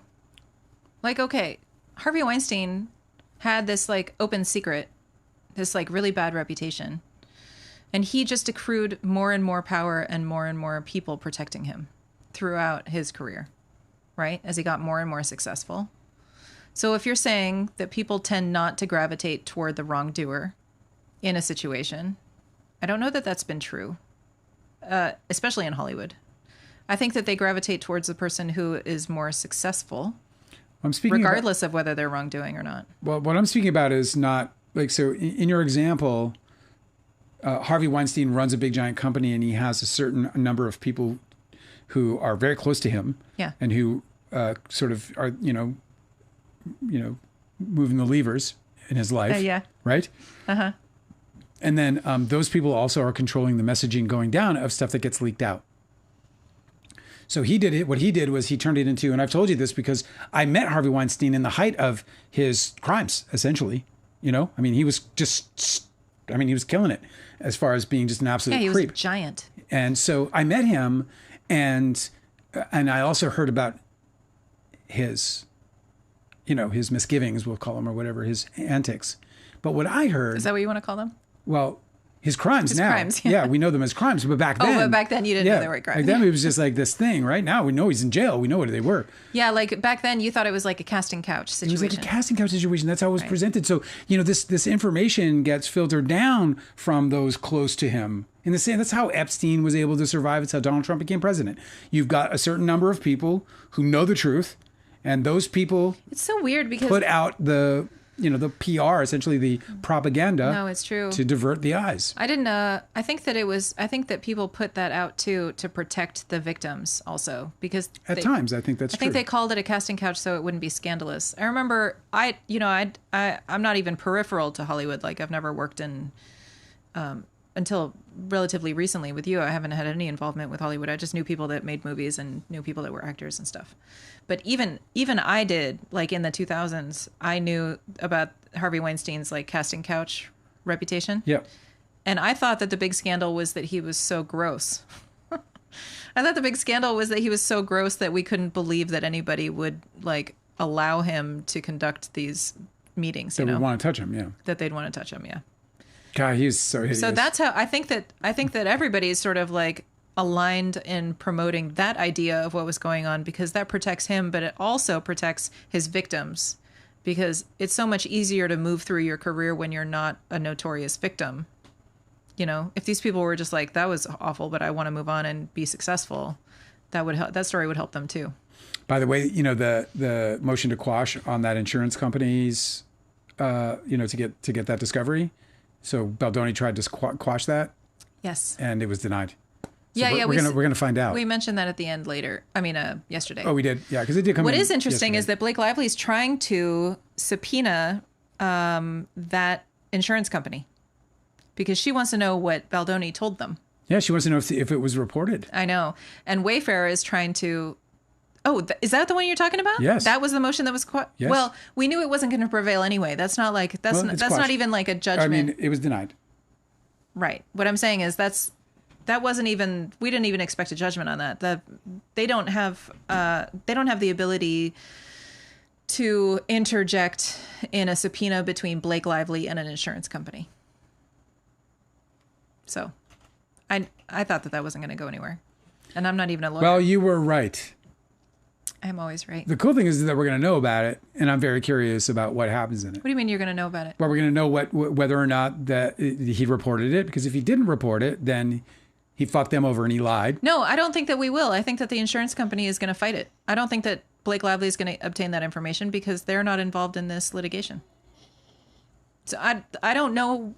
It's kind of a stretch that she wants to find out just randomly what these other people were told by Justin Baldoni about. No, it's not. It wouldn't be, because if he admits to the filings, if that's in there, then that's more proof of SH.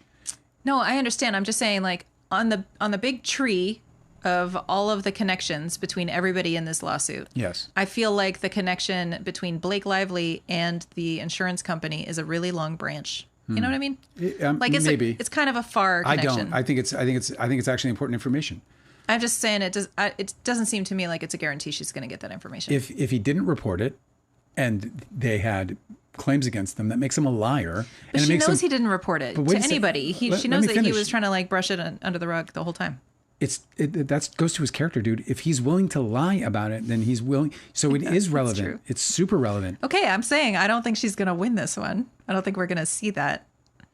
What do you mean? The judge already ruled on it. No, the judge ruled that Wayfarer doesn't get to block that because Wayfarer is not involved. They're not going to, that quash is going to, he's not going to give them the motion and not give it to them, because he's saying, the judge is saying in his granting of it that she's entitled to the information that she's requesting. No. I thought that's not going to change just because. Did you read it?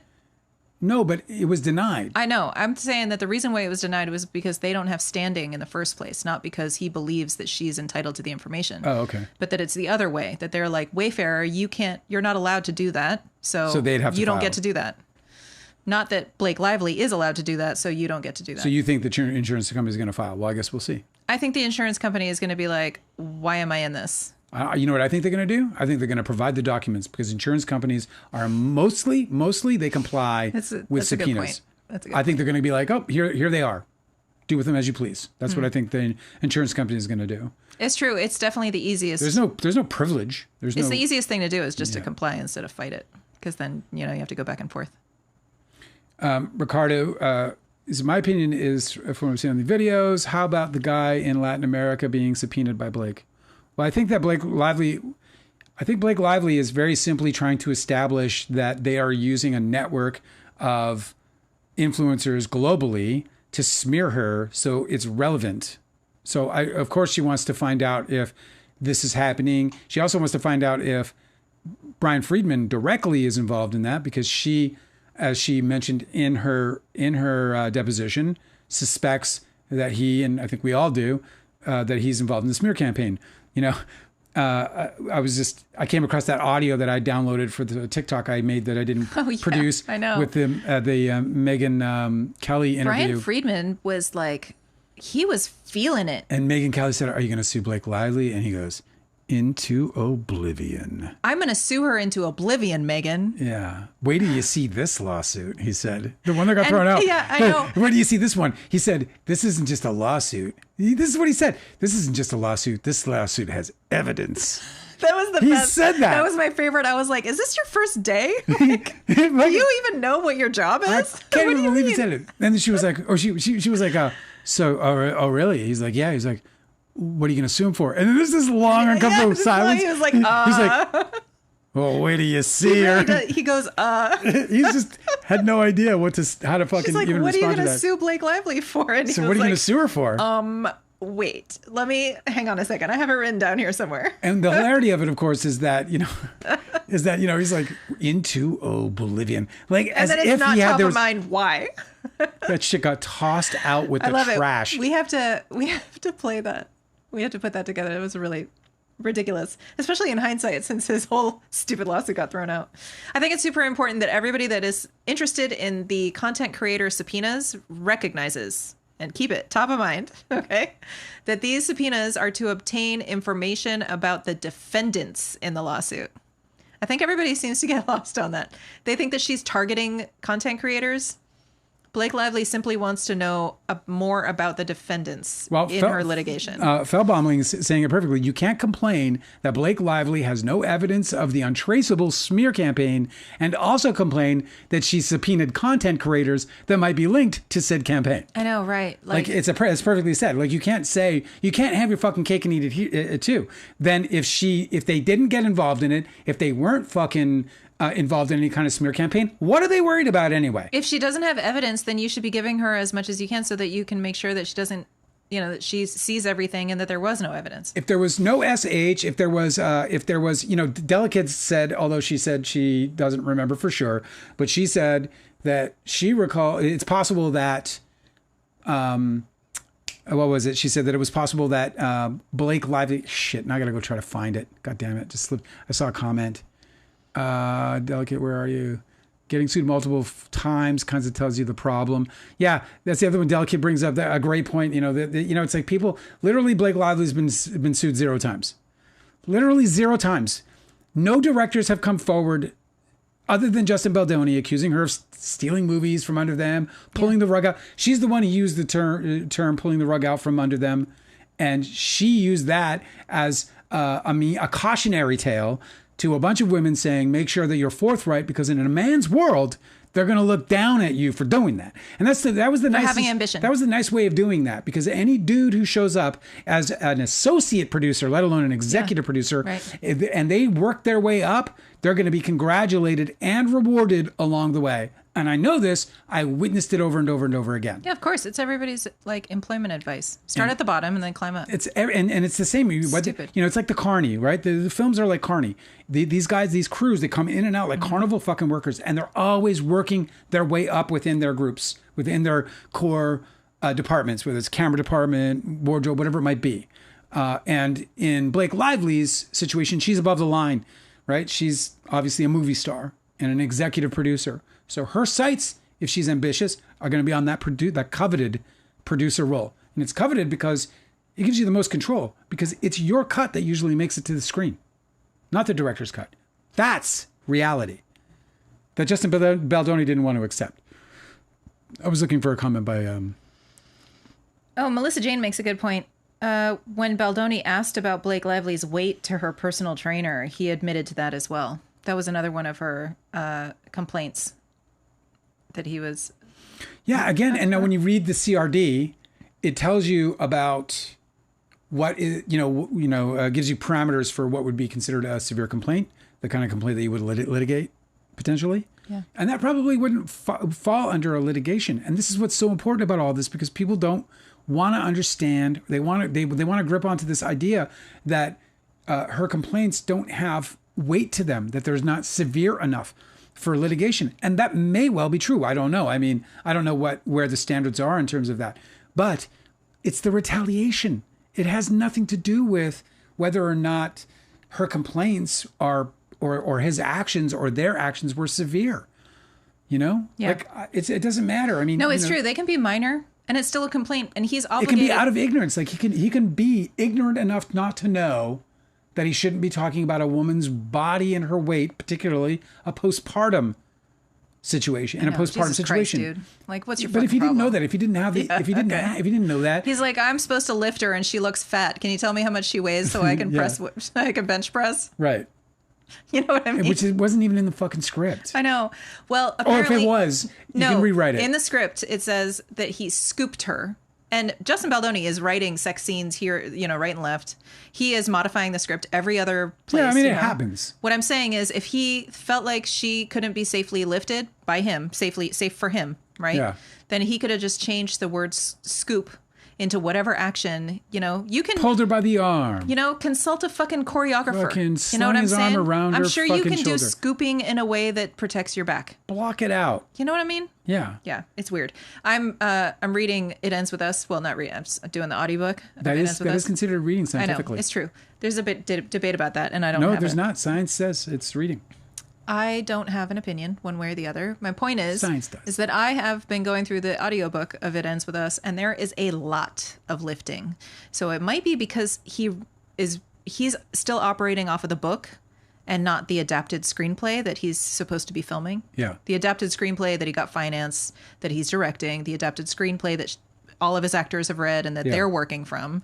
If he's still going off the book, Ryle picks Lily up a lot and carries her around. Yeah, Lily's 23 years old. She's a different body. She's a different everything. Right. The movie... And so that's probably where he is, but none of that's in the script. And so everybody's confused about why the fuck are you trying to lift anybody anyway? Are you just asking about her weight? That's why they call it adapted or based on previously published material or whatever. Right. It's based on something. It's not, Stunt Devil is funny because I and Bubba was trying to say stunt double. It's absolutely ridiculous that he did that. But I'm saying if he did that out of ignorance, if he was stupid enough to not recognize, or just ignorant enough, I won't call him stupid. Who am I? He was just ignorant. He didn't know that was an inappropriate thing to say. Let's just pretend that he didn't know. Okay, pretending. Okay. Right. The complaint happens. If a complaint happens, solve that problem. No, this is a great point. Yeah. The Civil Rights Department's fact sheet about sexual harassment in the workplace is very clear that you have a protocol that you have to follow if you get a complaint. Yes.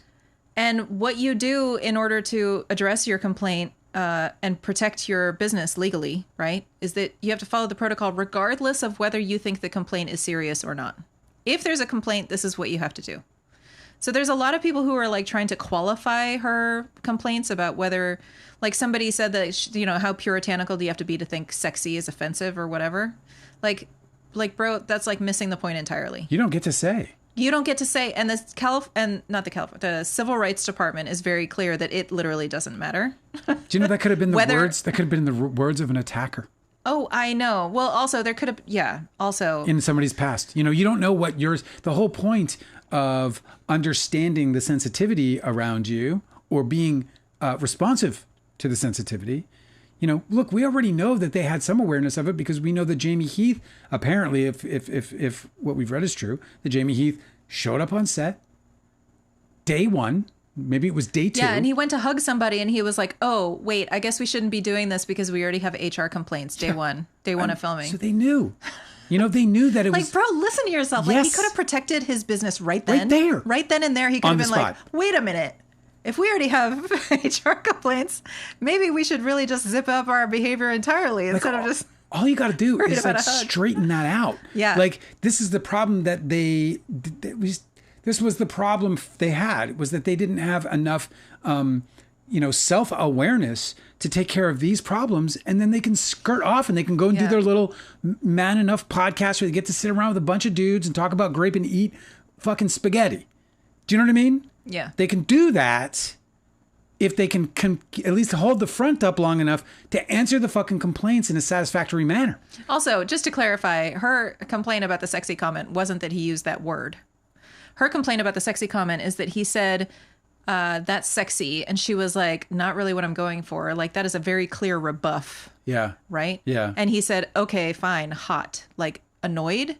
And still maintaining his opinion that he's trying to verbalize to her about how she looks hot or sexy, right? Yes. Again. And then she's like, not going for that either. Like, bro, how uncomfortable are you trying to make this for this lady? So she goes, not going for that either. And then he's like, oh, well, it's okay. My wife's on set today, so I can call you sexy. Like, bro. He just like shovelfuls, like, by the way, dug himself further and further into that hole. It's like, it isn't just about him using the word sexy. If her allegation is true, it was way worse. Well, and what makes it way worse for me is that by him saying that my wife is here, so that makes it okay, means he knows it's not. Yes. It means he knows it's not. Full on. And he's full like, stop, I have a woman that I use as a inappropriate. shield to keep other women from thinking that I'm a sexist pig when I'm behaving like a sexist pig. It's a blatant example of SH. Yes. It's a blatant example of SH. Now, listen, here's the other like swing in this, okay? That this is a conversation between two people, and this is why there are these rules protecting these claims against others, right? Because we have a he said, she said situation. That's why it's got to be investigated by HR, right? You have the interviews, and after the interviews, you ascertain the veracity of the claim, and then you recommend an appropriate response, right? I kind of lost track. I apologize. But anyway, it's the importance of responding, the importance of taking control of the situation is what they lacked. Had they done that, they could have continued on with their facade. And I believe it was a facade. You know, I truly do. I don't believe for a second that these guys were... Oh, yeah, for sure. It was just like a money-making venture. Yeah, he saw an opportunity. He got 50 million views on that TED Talk. And they monetized it all the way up to a podcast, to a whole look and feel of what he was going to be. And he was trying to figure out what his identity was going to be coming out of that WB show. So he knew he was going to continue to act, but he definitely wanted something bigger and more because everybody in Hollywood knows that the actors that get to like just write their ticket from, their 20s until they retire, that's a fucking rare fucking scene, dude. We can name them on fucking two hands in the last 25 years. I'm curious when he partnered with his billionaire. Like, I'm wondering at what point that opened up for him. I think that would be really interesting to see what was first, like whether that TED Talk happened first or whether the TED Talk happened partly because he was being financed. Yeah. I'm curious. Let's get after the... we got 7 likes so far. I'd love some more likes if you guys got a chance. Oh, sweet. Even if you guys don't like me, but you've spent the entire evening with us, you should at least applaud our effort. Let's get into comments. King Gator has a good question. The question is, will the jury understand that this is about defamation and not proving SH? In Depp v. Heard, they didn't understand. I mean, you got to hope that they're going to get enough instruction by the judge and by the lawyers presenting the case. Also, this is, it's not necessarily all about defamation and not proving SH. Her causes of action are, a lot of them are contract claims. That Wayfair signed contracts saying no retaliation. So I think the jury is going to be asked to assess the contract and whether they did violate those contracts. Correct. There's also a bunch of causes of action that involve California labor laws. California, because that's where Wayfair is based. They're going to get a lot of instruction, man. But then there's also federal laws that he violated too. And that is a lot about retaliation. And also, did he create a hostile work environment on the basis of her gender? So sexism in the workplace. So that's a lot of her claims, her causes of action. Yeah. Another one is conspiracy. That is really interesting for the jury to have to consider. So did they conspire to, conspiracy and also aiding and abetting in a harassment campaign, right? She doesn't word it that way, but it's her aiding and abetting harassment and retaliation. Yeah. So that's another thing is like, are these people have you identified that there's harassment going on and are a bunch of people assisting the other conspirators? Yeah, the harasser. Yeah, supporters. This is I feel like Bob and all these others at Miramax got all dragged in, of course. And people like Amy Israel and Jason Blum were doing their best to say, we didn't know anything, even though they were... What are you talking about, Weinstein? Weinstein. Oh, yeah, right. Sorry, I just dropped names. Yeah, I didn't. I was like, Miramax isn't involved in this one. So there's a lot of things for the jury to mull over if all of those prevail past summary judgment, because that's what's next. So discovery and depositions, and then the judge is going to look over everything and summary judgment's like a bit of an uphill climb because of the number of the number of defendants. Right. I think that just makes it really difficult because, and then again, I don't really know how that works. I guess if you keep doing this, comes and visit us, I'll try and remember to ask her. If somebody here is a lawyer and they can answer that, I'm not sure how summary judgment works when you have so many defendants and all being represented by the same attorney. Also, is like that's true. I do think that some things are going to get resolved before a trial. Actually, because they're represented by the same attorney, that might actually assist in that situation. Actually, because they're essentially combining facts and stories and position by doing that. They're basically saying we are the same. You know, the judge is like, God, this fucking case. A summary judgment would be so like anticlimactic on the one hand, and of course all the supporters of Baldonio scream foul. That he's biased towards Blake. Judge Liman. That's right. Yeah, because they can't. But they pop champagne bottles together. I mean, literally nothing has gone right for Justin Baldoni through the entire fucking litigation. Not one thing has gone right, but it's all corruption. Because they can't let it go. That's how they can't wake up in the morning and be like, okay, I was wrong. Justin Baldoni fucked this thing up. And that's what happened. He just fucked this thing up. And I can't stress this enough. All of the problems that he was faced with on that set were correctable.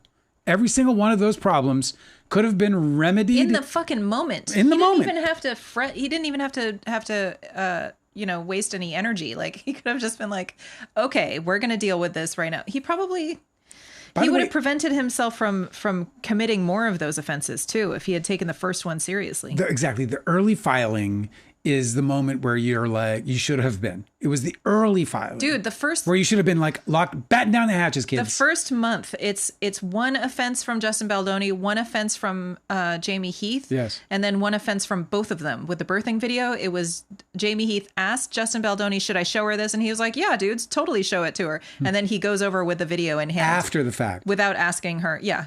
After the scene that they're even talking about was already filmed. Totally in the can, completely concluded. Remember that thing that we already did that doesn't matter anymore? Yeah. Anyway, I want to win this argument, so I'm going to shove this fucking video in your face without asking you if you want to see it.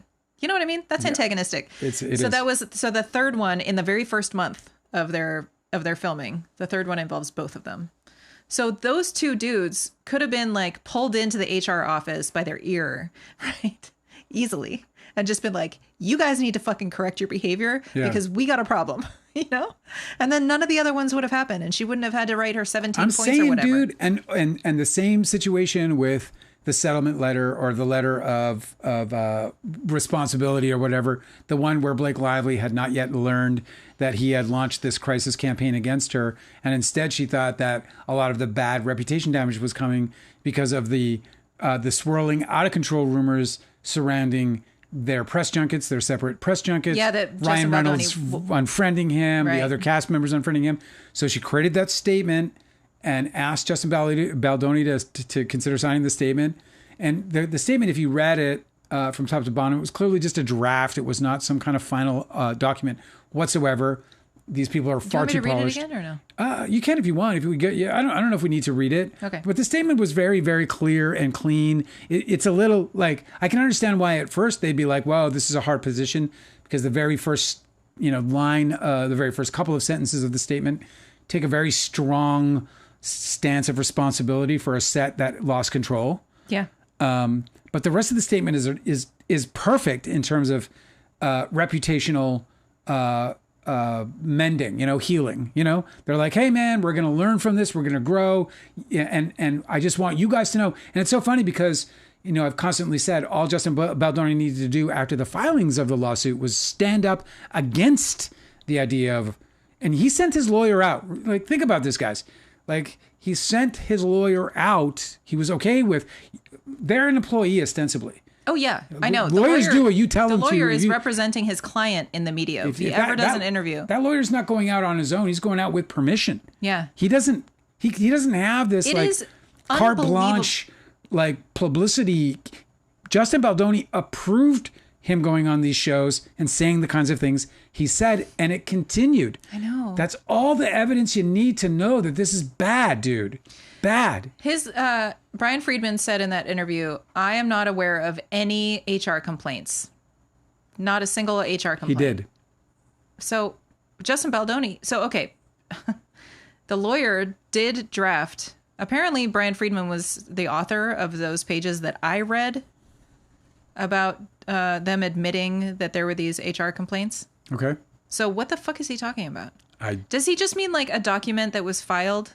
I think because maybe that was Wayfair that screwed up and didn't file a document. But they were very clear on the entry in his timeline document that Bryan Freedman wrote and submitted to the court on the June 1st entry. He says that Blake Lively was frustrated about how none of her SH complaints were being taken seriously, so she called a meeting. And he named all of these people from Wayfair that were in the meeting. Blake Lively was like, we're going to put this on the table right now, and I'm letting you know that these are complaints that I have. He wrote about it. I learned about it from Bryan Freedman. So he's going on these news shows and saying that never happened? By the way, is there something wrong with his brain? There must be. Listen, if Blake Lively, I don't know Blake Lively. I've never met her. I've never hung out with her. She could be a giant pain in the ass. I have no fucking idea. I don't really care. If she is a big giant pain in the ass, if what she does is show up on sets and is a big giant pain in the ass, then it's still his responsibility to deal with it. That's a part of that's the personality he got. That's why people are like irritable directors. Blake Lively is not if she is a big giant pain in the ass, she is not the only big giant pain in the ass in Hollywood. And every time you take an A-list on, if you take an A-lister on in your movie, you have so much more added responsibility, so much more added stress. You also walk a finer line because those stars have very picky and sometimes even quirky requirements in terms of the way in which they want the set run, in terms of conduct on the set. They all can have and bring to the table very specific demands that you have to comply with in order for them to participate in your fucking movie. Your job as a producer, when you bring on big giant talent, is to manage that process. And they are difficult. Like, they're all fucking difficult, bro. Like they all want crazy shit. And if somebody pisses them off, it's usually wildly dramatic, or it can be, and they're expecting support, even if they're the ones that are wrong. When Leonardo DiCaprio flung that fucking lit cigarette into our boom operator, that was some hubris that you would only get from the movie star. That's true. You would never get that from a day player. You would never get that from a co-star. You would never, nobody in a position to piss off the director. Nobody's in a position to piss off the director. Because everybody's on their best behavior. For sure. Except for the star who doesn't need to be. So it's their job. And this is the job they did not rise to the occasion for. It was their job to manage Blake Lively if she's difficult. Sometimes they're difficult, sometimes they're easy. And by the way, it doesn't mean that they're always difficult. It just means that sometimes they can be. And sometimes when they're difficult, they're going to flex that power that they have in ways that, others can't. So, and is that awful? Sure, it can be. What boss hasn't taken advantage of their employee at some point, or their employee base at some point? It's just sort of the way that sort of culture goes or whatever. It's their job to fucking manage it. The chat is alive and well. Posting bangers. Let's go. Yeah, I want to hear some of those fucking bangers. Let's go. Let's fucking go. I love bangers. And MASH. Guilty Angel said, I think Baldoni was being facetious when he said Blake was ready to start directing. No, I think he was like, well, she wants to be a director so fucking bad. I guess she's ready. I think he was lying to the camera because he knew that behind the scenes he was sabotaging her career. Yes. And so he would be able to front facing be out there supporting her. Yeah, he was actively involved in crafting attacks on Blake Lively with his publicist. 100%. We can tell from these text messages. Yes. For at least a week before the premiere. Probably more. And we know that's him directly because he's the one who sent the text with Hailey Bieber being a bully to other women and then telling his publicist, this is what we need. That's right. And then we also know now with these new documents that he was willing to try and pin lies to Ryan Reynolds. Shouting. I do get shouty in this situation. He was willing to pin lies to Ryan Reynolds, right? In order to try and ruin his reputation. Yes. So we know that Justin Baldoni does this. He does this. Because it's in writing by his own fucking thumbs. Fucking liar. Okay. King Gator said, I listened to a podcast interviewing Michael Gottlieb, which is one of Blake's lawyers, he specializes in smear campaigns. You got to hire him, babe. My name is Gottlieb. I specialize in smear campaigns. Have a seat and tell me about your case. Speaking of smear, do you like peanut butter? Hang on one second. Can I get a peanut butter sandwich, honey? All right, thank you. Make it nice and tell me your smeary. story. Make it nice and smeary, just like I like. I like peanut butter. Everybody likes peanut butter. King Gator said that he is so wonderful, humble, smart, invested in protecting the democratic process. Who is? Gottlieb. Michael Gottlieb. Oh, is he? That's cool. I like him. Yeah, I like what he's doing. His lawyering is top shelf. King Gator By the way, said, our roadmap for this podcast is to eventually bring on interviews and huge ones like giants. We just got to get a little more than 20 people at a time. Big time stuff. But we're going to get some big time stuff in here. King Gator said such a contrast to Freedman. And then Lee said Jillian Michaels just hired Bryan Freedman to represent her in her lawsuit against Netflix. I meant to bring her up. So by the way, if you don't know who that is, The Biggest Loser, we watched this documentary. Yeah. The Biggest Loser was a program, a TV show. It was a reality TV show, like a competition show. Most of you probably know what it is. It was a competition TV show. Morbidly obese people showed up, and the one that lost the most weight at the end won $250,000. And they were the biggest loser. And they were the biggest loser. And so they did a documentary on it because it was half abuse and half great times. Yeah, so Jillian Michaels was one of two personal trainers that was working and making sure that they were exercising a ton and burning calories. Yep. And she did not participate in the documentary. Well, and she was certainly one of the more controversial figures because as a trainer, she's like worse than a drill sergeant. She's really abusive, yeah. If you ever seen Officer and Gentleman, she's worse. Well, she's litigious, than Lou so maybe I Gossett shouldn't Jr.'s. say she's really abusive. Maybe I should say that she came across, they probably edited her. Somehow someone might assume that she was abusive. So she's not, she's not portrayed in a favorable light really in this documentary, but I don't think it was all that bad. I mean, I didn't feel bad about her. No, I didn't either. So now she is going to sue, and she's crazy because if she's like, I'm going to sue, and then that's her fucking lawyer, then she's just crazy. Well, because that guy's a bad fucking Bryan attorney. Freedman apparently is the guy you get when you want a settlement. So maybe that's They're what all she's fucking after. the guy you get when you want a settlement. No, I know. Well, listen, 90% of civil litigations or higher are settled. It's not a fucking You said skill. that it was. It's You said that it was stupid that she wanted to sue Netflix, and I'm saying that it's possible that she might have something in her contract that she won't be featured in any documentary or any other spin-off or something from The Biggest Loser. It could be that she has contracts that say that they're not allowed to do this sort of thing. there's going to be a First Amendment on this documentary easily. It's media. It's news. But you know about that it's a whole, like, the documentary. spin-off rule, right? Like, a lot of people who are involved in creative projects, they'll have in their contract that you're not allowed to spin off. They can't. She can. There's them. no way that would have any weight because they can't control documentary filmmakers making films about other people. Really? No, they can't control. How can they control that? They can't control what I do. If they make a movie and they have this agreement about, like, nobody doing any documentaries on that movie, and I make one and I've never been party to that, I'm not party to agreements.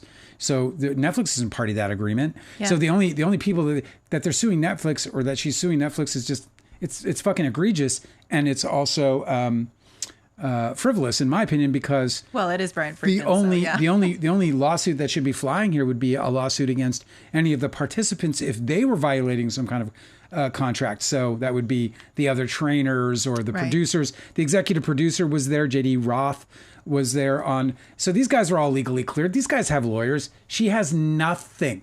I promise you, this shit is going to go nowhere. This is just her trying to, like, create a ruckus and probably shake some money out of the tree, because there's nothing there that she's going to have unless she can prove that somebody knowingly printed defamatory statement that cost her money. Now, this documentary just hit, and she's already filing a lawsuit. I know, it's weird, So right? what losses are you claiming? I know. What losses? Because there was nothing in that documentary That's true. that was so defaming of her character that would constitute a straight liable defamatory judgment that had no economic loss attached to it. It's a lot of people don't realize, or maybe some don't realize. I don't know why I keep saying that because it's really kind of insulting. I don't know what people fucking realize. But in case you don't know, one of the main sort of components of a strong defamatory case is a loss of income or opportunities. And that couldn't possibly be the case. That has a monetary representation. For just example, dropped yesterday or the day before. For example, the Johnny Depp Amber Heard trial. Yeah. He brought that saying that, and he had evidence proving that he had lost Disney's Pirates of the Caribbean as a result of the claims made by Amber Heard. And he was able to prove that. Now all he had to prove was that the claims that she made were wrong or that they were false. And if he could prove that they were reasonably false, then that would constitute a defamatory act. But without him losing that job, without him having actual proof that he lost money, As a result of her actions? he almost certainly would not win that case. Did you know that we're in overtime? No, my headache does. It does. Yeah. Did you want to talk about other things? Day 8 of my goddamn headache. Yeah, I do. Before we go, Guilty Angel and Lee are talking about how much they like Korean dramas and Korean horror films. Yeah, Koreans, they can. Do you guys want to drop recommendations? Because I also love Korean media. I think it's all everything I've seen that's made it over where on the streaming services that I watch has all been amazing. Yeah, let's see if we can just finish off this real quick and not get into too many deep conversations about this since we are going so late. But Sydney Sweeney, she bombed at the box office. Like, I mean, like, we're talking like a I didn't even know she had a movie. Why is crater as big as the fucking she needs Grand to fire Canyon. her people? Oh my God. Because why are they letting everybody talk about her denim ad and not about the premiere of a new movie that she's in? Unbelievable. What is the matter with them? And then, her Do her political publicists hate her affiliations. or something? I just can't believe I've how only some of heard these bad people... press about her and nothing about a movie that's coming out. Unbelievable, right? Wow, dude. No wonder So, it fucking bombed. She took major damage, bro. Like, her movie did like $500,000. Like, that is such a crash and burn. I haven't seen how many numbers, what the screens were. Crazy. But if that went on more than 500 screens, she's fucked. She is, well, I don't know if she's fucked, but like, forget about movies and being like, a box office draw. Like, she cashed out of that. it blows my mind that these public figures want to stick their fucking nose into all these political affairs the way they do. They're just asking for trouble every time. Well, she probably thought she was just doing a denim ad. You know? Honestly, what's weird is that her publicists aren't doing a better job for her. And I don't know. I agree with you. I don't know why. It doesn't. I've seen people climb themselves out of worse situations because they have good publicists. I don't understand why the bad press about her lasted so long and they weren't able to pivot at all about a new movie she's got going out. That's really weird. I got to tell you though, like if there's like, it's kind of encouraging in a lot of ways, you know, because the ad is questionable, but then they find out that she's got this political affiliation, and her political affiliation really flies in the face of feminism in a big way, right? Yeah. So it's just like a recipe for a bad response, and her market has to be women. She's like pulling the Reese thing, you know? Oh, so if, and what happens, and I love this about women, bro, because dudes are like, oh man, that fucking guy's a piece of shit. I'm gonna go see that movie though. Women are like, I'll never look in her direction again. You know? It's true. And I think that's what, you know, at least there's a possibility that's what we saw with Sydney Sweeney's horrible box office. Now, maybe the movie is just absolute fucking trash. I don't know anything about the movie. But wouldn't it be something if the movie's actually good? I believe that she's a really great actress, so I'm assuming that she does a good job in it. And it's fucked up that her publicists aren't trying to help her succeed. Totally. Quentin Tarantino came out, and I was going to bring this up yesterday and I didn't, but he came out and told the world what his masterpiece is.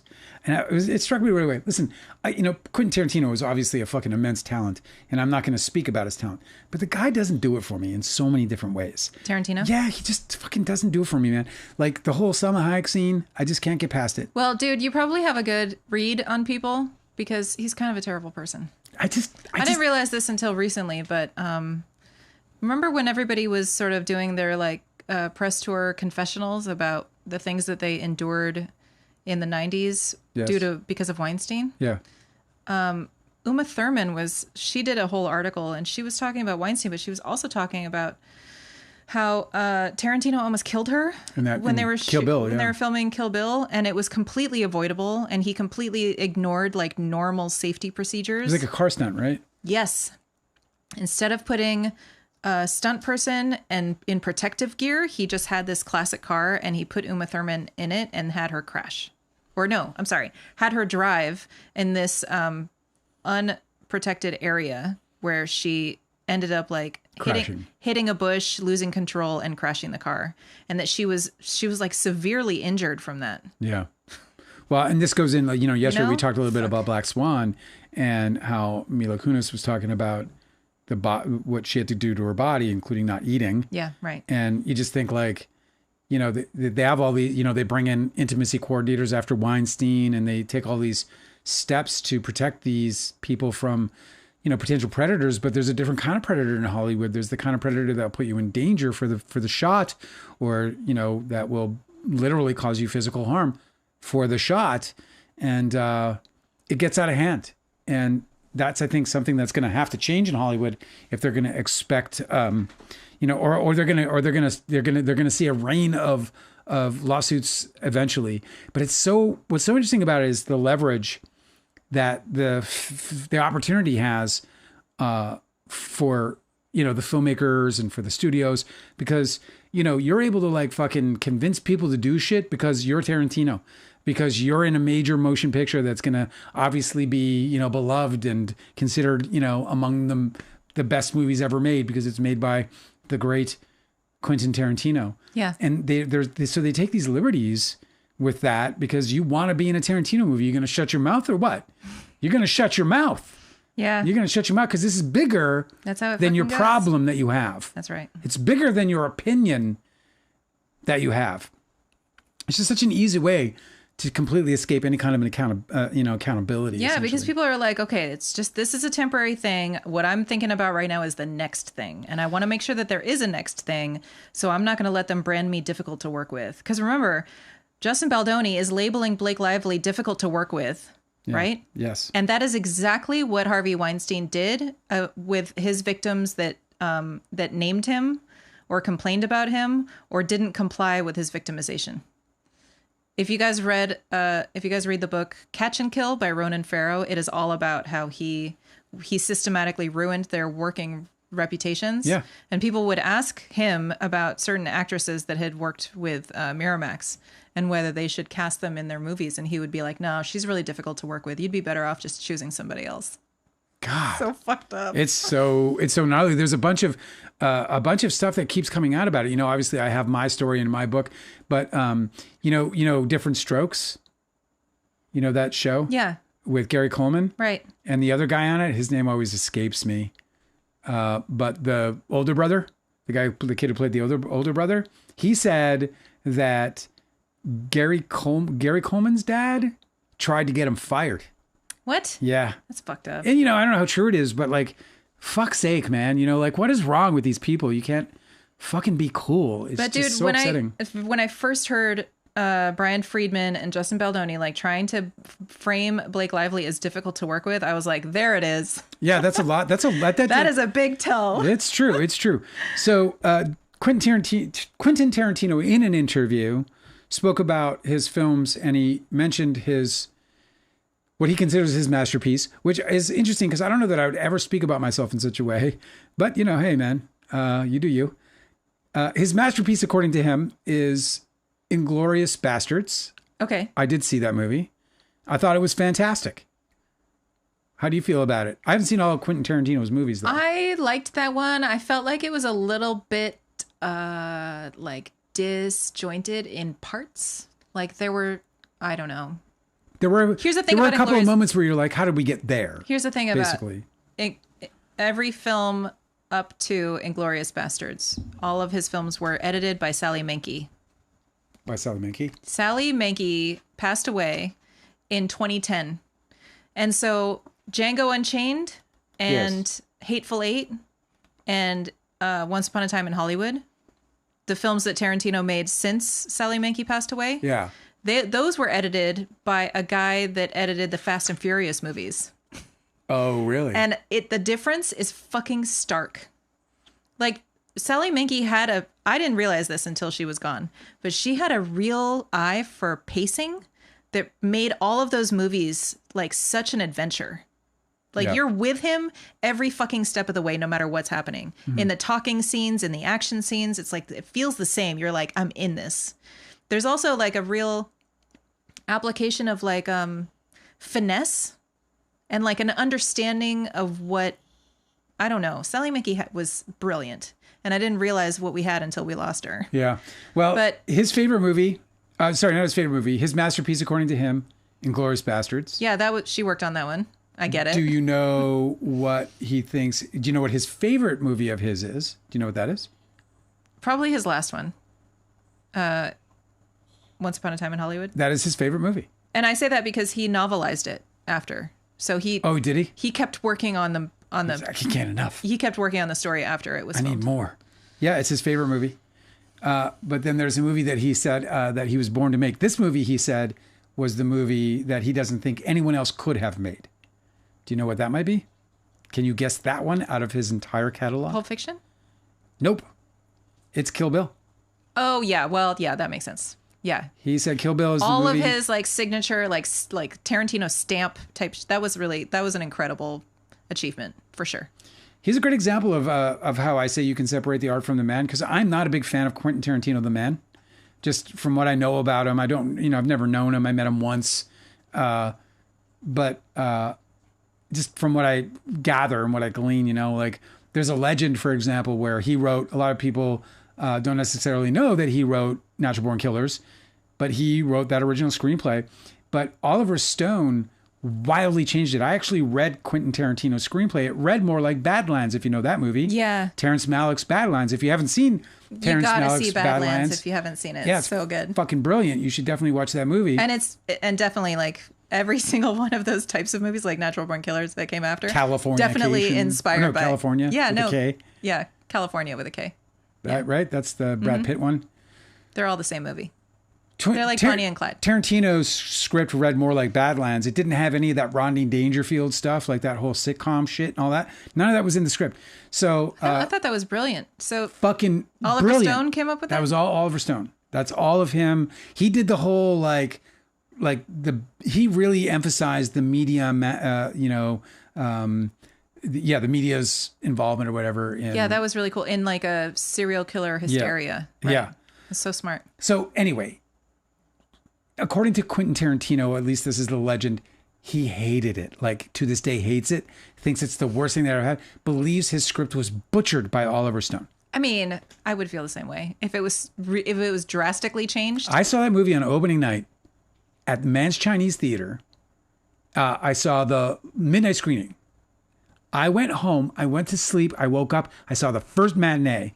That movie's so fucking top to bottom brilliant. I don't disagree. I fucking love that movie. Oliver Stone really hit it out of the park or whatever the cliche So Quentin is. Tarantino's all upset. Yeah. And one of the producers hangs out at a regular spot. It's called El Compadre. And that producer was at El Compadre apparently one night. And Quentin Tarantino was driving down. I think El Compadre's is it on Sunset? I think so. No. Or, yes. Yeah, so he was on Sunset. And so Quentin Tarantino was driving down Sunset and he saw this motherfucker outside of El Compadre and apparently jammed his car into park, jumped out of the car and punched the fucker in the face for fucking up his movie. He saw him, was like, scree, and then he jumped out. Jumped out of his car, punched the guy right in the face. Why do I picture that it's a convertible? Yeah. Like well, that he literally jumped out of the top of his car. Maybe it was. It was 1990 whatever. Right? Car's left in the middle of the road, still in drive. Fucking punched the guy in the face. And so, yeah, and look, I mean, he's not, there's something cool about that legend on the one hand, but physically assaulting somebody who had the rights to your movie and then adapted it to the director's vision is pretty fucking lame. And, What are you looking for? Arrogant as fuck. I'm looking for the page that Lee is on. Oh, page 114. All right, here's what Lee is reading, you guys. Dale, there's a spider on me. It likes you then. Oh my God. It's a blessing. I'm going to read this because this is the page that Lee's on of my book, Too Real a Hollywood Memoir. You should read it. It's really fucking fun. Because, bro, I want to make a film with our friends and Last Respects ain't it. Leo likes David's idea. Stutz is going to pitch it to the rest of the guys. Please, bro, just come into Leo's room and listen. Maybe it's cool. No, dude, we already turned that crap down months ago. Come on, Artie. Don't be stupid. Nah, I'm out. You can tell me about it later if you want. Artie gave me a sullen hug goodbye. I think you guys should stay. I think you should stay, I said. See how it plays out. Nah. Maybe this is hasty, Artie. He nodded. Maybe. Will you grab all the scripts? I got to get out of here.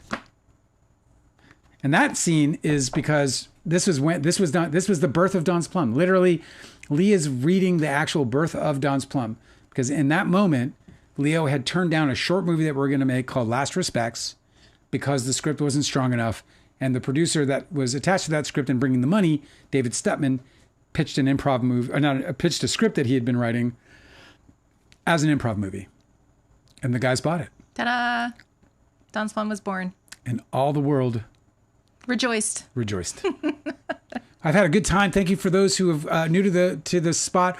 Ricardo, I know you got into some stuff with some of our folks. Here's what I'm going to do. This is my promise. Tomorrow, if you guys come back, we didn't get to a lot of these comments. What I'm going to do is I'm going to read through them. I'm going to bring them up tomorrow. Some of the things that you guys said, questions you asked, jokes you made. Yes. We're going to talk about it tomorrow. Okay, great. Because I hate to miss all of these and just let them disappear. Especially because we're like, we have a pretty manageable situation, because now we have like 38,000 people. One day. And then everyone's going to know who the real ones are.